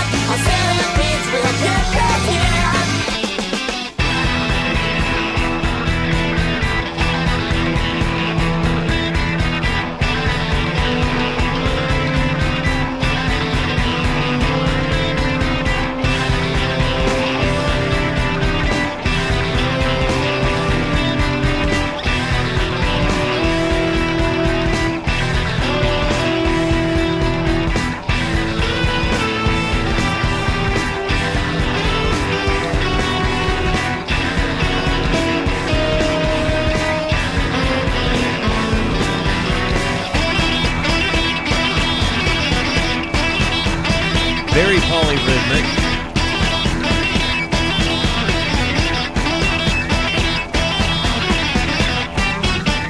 For the river by the road,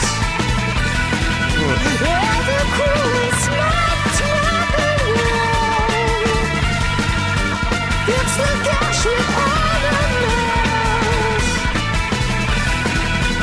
Road is not in Africa. Raise the breath you breathe and clear. Gathered by the cholera, rinse the bonded coverings. Walk the park with sailors. My hands say creep, my monument. My hands say creep, my monument. My hands say creep, my monument. My hands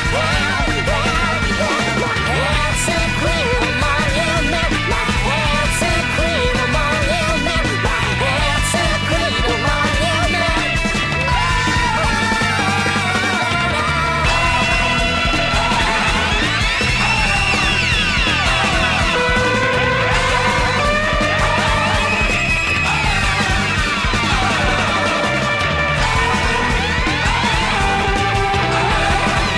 I don't know.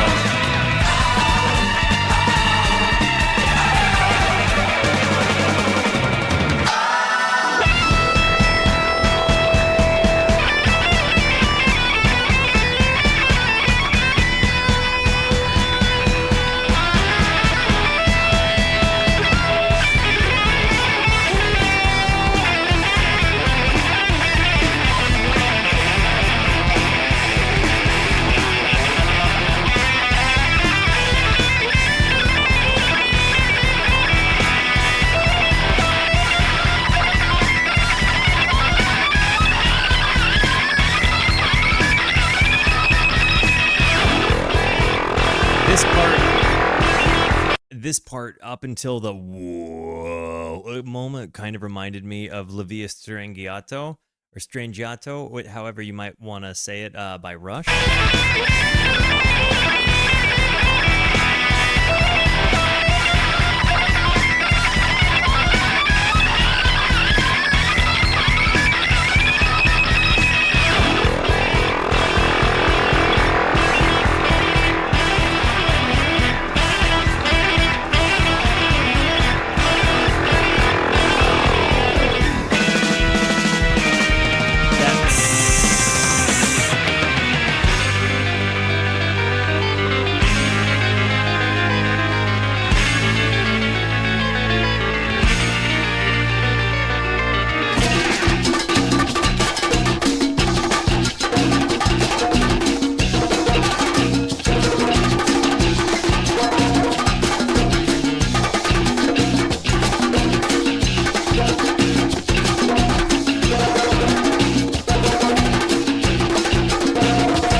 there gated reverb on those drums again? Make it blank, nothing you own is safe. Hell must we both our hands, and that's our burning wheels again. Yeah, after to make it fair, complete with the antidote. After all we came undone, hail us sluts with host and fault. Whatever you want, pay your debt. I'll say the beats will get the hand. How long must we both our hands, and that's our burning wheels again. Do a math just to make it fair, complete with the antidote. After all we came undone, hail us sluts with host and fault. Whatever you want, pay your debt. I'll say the beats will get the hand. Coaches in your home, coaches in your home, coaches in your home, coaches in your home. A lot of times I feel like the lyricism is just to inspire tension. Because it's not like a lot of the things that he says mean anything at all. Like they're not phrases that you hear people say. And in fact, like I mean, I really struggle a lot of times to try to connect what I think they're saying. But I maybe that's part of it. Again, maybe that's part of the voice is an instrument sort of thing. Who knows?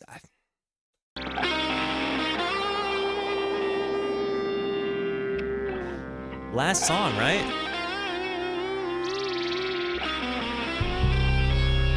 Right now, Vicarious Atonement and Asilos Magdalena, I think, are my favorite ones.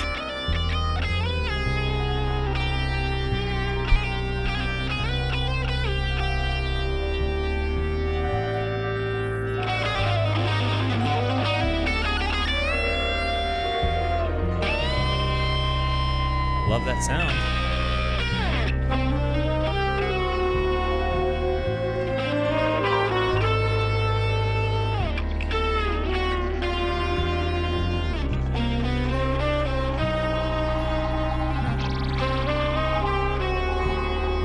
Kind of the opposite of Vicarious Atonement.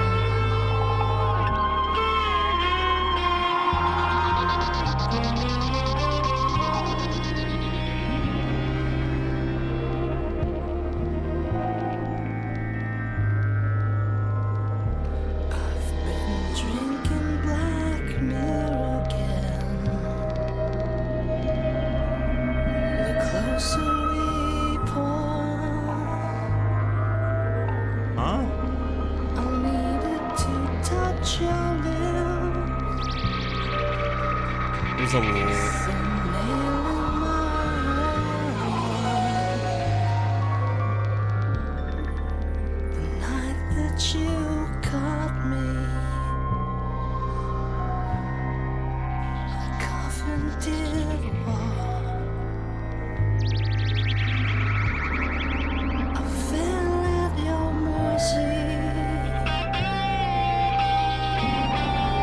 I fell in your grave. Meccamputechture Okay. extends in my The sustain on some of these guitar sounds and the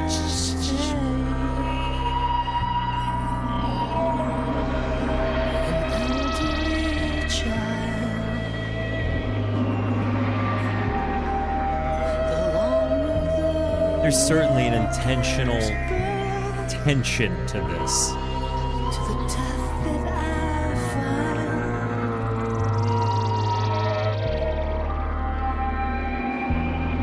If you consume me,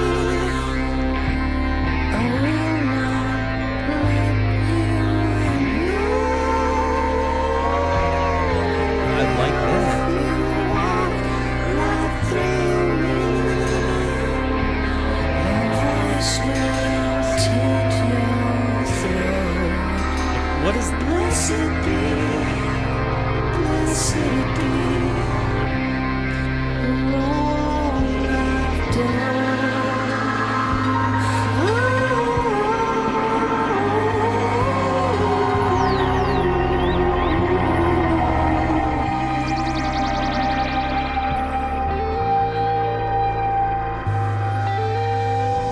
love that lead in the left ear. Is watching us.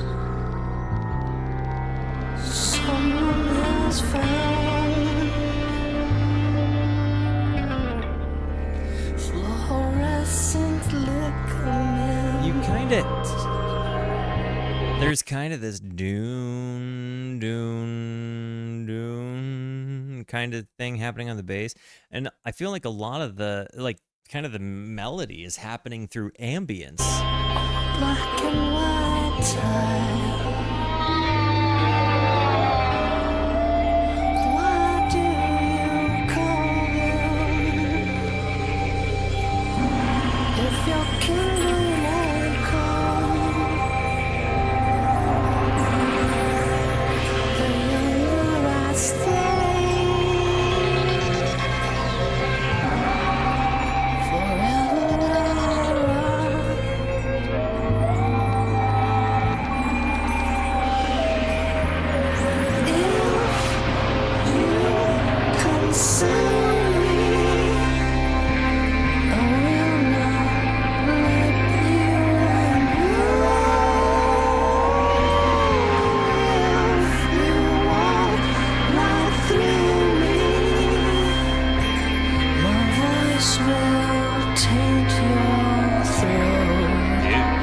What does that even...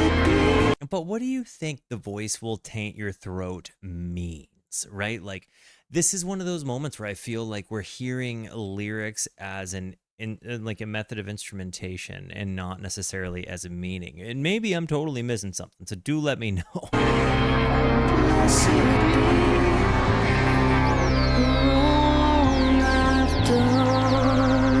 They're also butchering the lyrics on this last song.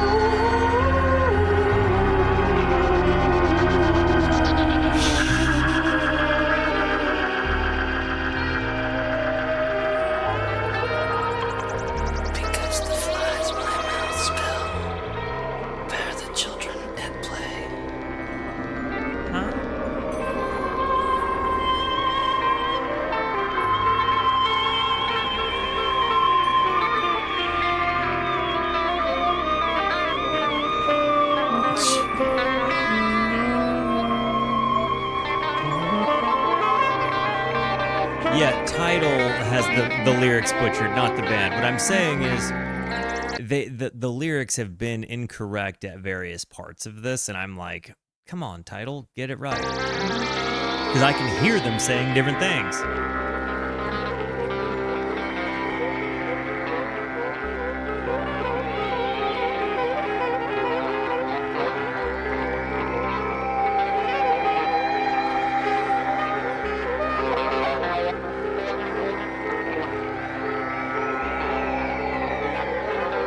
See, I really like these spacey explorations of sound. I like hearing the sax again.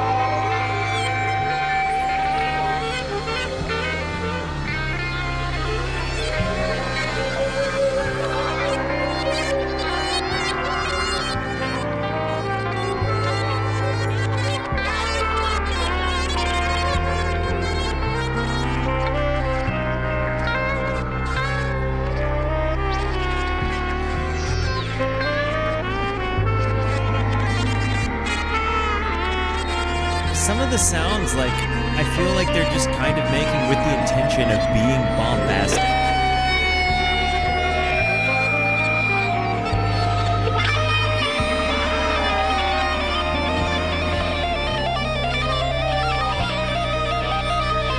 This part's nuts.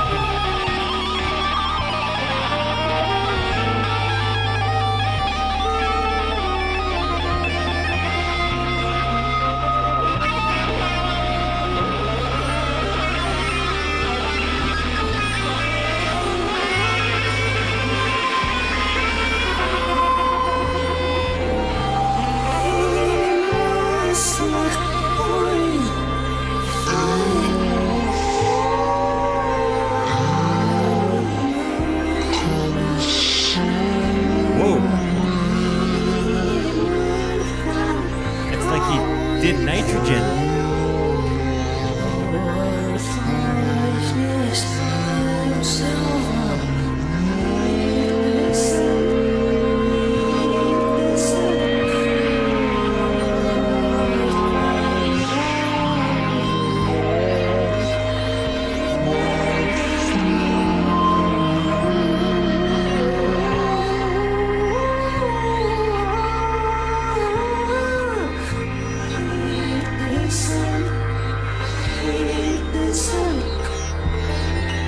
I can't decide if I'm hearing his vocals reversed or if it's like more of the speaking in tongues kind of thing.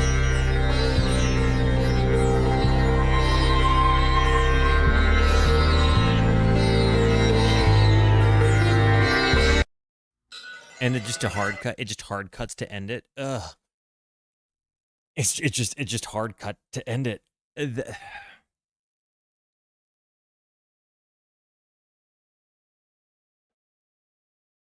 This one was a harder swallow. It was a harder pill to swallow. It had so many moments of genius. It had so many moments where I was like, "This is so cool."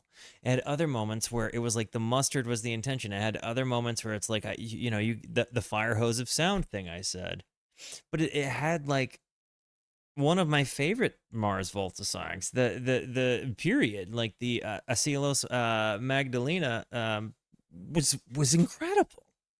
So too was Vicarious Atonement, but it felt like we were just there were some parts of this that were avant-garde for the sake of being avant-garde. It felt like it followed maybe a bit looser a structure. Um, and it's like I, I liked learning so much about them in the midst of this, but I also felt like there were plenty of parts of this where I was just like, man, this is a tough pill to swallow. I also felt like there must have been a heaviness in creating this album. Like I feel like I don't know, maybe there's because you have to take yourself really seriously as a musician to play a lot of these parts.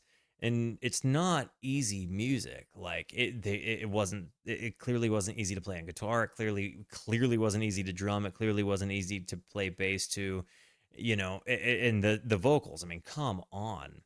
Like I actually am sitting here right now feeling like I have a tremendous amount more respect for the band, even if I didn't necessarily like this album as much as I liked its two predecessors. Um, yeah, and I'm kind of wondering if Bedlam is going to be more or less this, or revisiting, or another continued expansion. Because they absolutely added sound textures to what was in their wheelhouse, right? Like we heard very different sides of the Mars Volta in this particular album than we have in the previous two, and I think that that's really cool. But I also felt like some of the cohesion of the other albums made it a little bit easier to digest. This was also kind of a heavy listen, right? Like you kind of have to be in a place to where you're kind of just ready for a macabre what the frig. But then there's also these moments of like excitement, and I've never really found myself like jumping deep into the love of like things that seem kind of you know uh dark, but at the same time I, it had so many bright spots to the album, and I don't mean bright as in like happy, because I don't think that there was a single moment in this album that was necessarily happy. But it's like not all art is supposed to be happy. Not all art is supposed to just be good feelings. And there was absolutely an element of like audio fatigue that you kind of run into, I think, in this album, certainly in some parts. Not throughout the whole thing, but certainly in some parts, and they do pretty well to like give you a little bit of relief with that fatigue. But they also like do well to just punch you between both ears.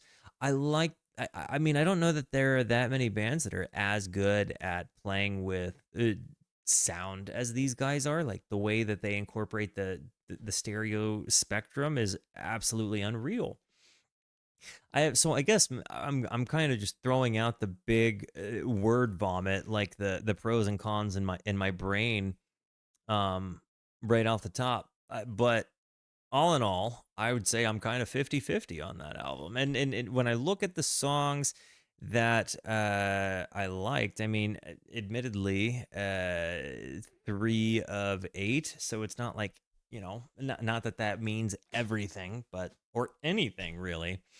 But I think that there was just a tremendous challenge to this. Not a challenge. I can't imagine too many like normies could sit down and just chunk this one out, right? But yeah, if this one gave you audio fatigue, Bedlam is going to be brutal. Got it. Well, how long is Bedlam? Let me check.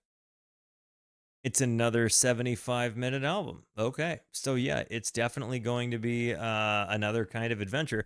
But if there's more cohesion, right? Like that's not bad. Like I think part of what made this particular album a little difficult was that it lacked a little bit of the cohesion that made some of the others digestible. Again, all in all, I'm kind of 50-50 on it. Like I loved parts of it. I disliked parts of it. That's as honest as I can be about it. Like I'm never going to be somebody that glazes music for the sake of glazing music. Like I'm always going to be honest, but I'm also always going to appreciate music because as a musician, I can recognize what it takes to make art. And that to me is always cool. And that they did this is incredible. I am. If you have any idea, can you tell me how John? I can never say his last name. Frusciante. I think I'm saying it like I just I'm. It's a last name I don't know how to pronounce. But can anybody tell me how Mr. Chili Pepper got connected with these guys? I'm interested. Guys, I love you. Thank you for being here. Thank you so much for the positivity that you show both to me and to one another. Continue to be the best. And until I see you next, be introspective and consider the birds. I love yous. Goodbye.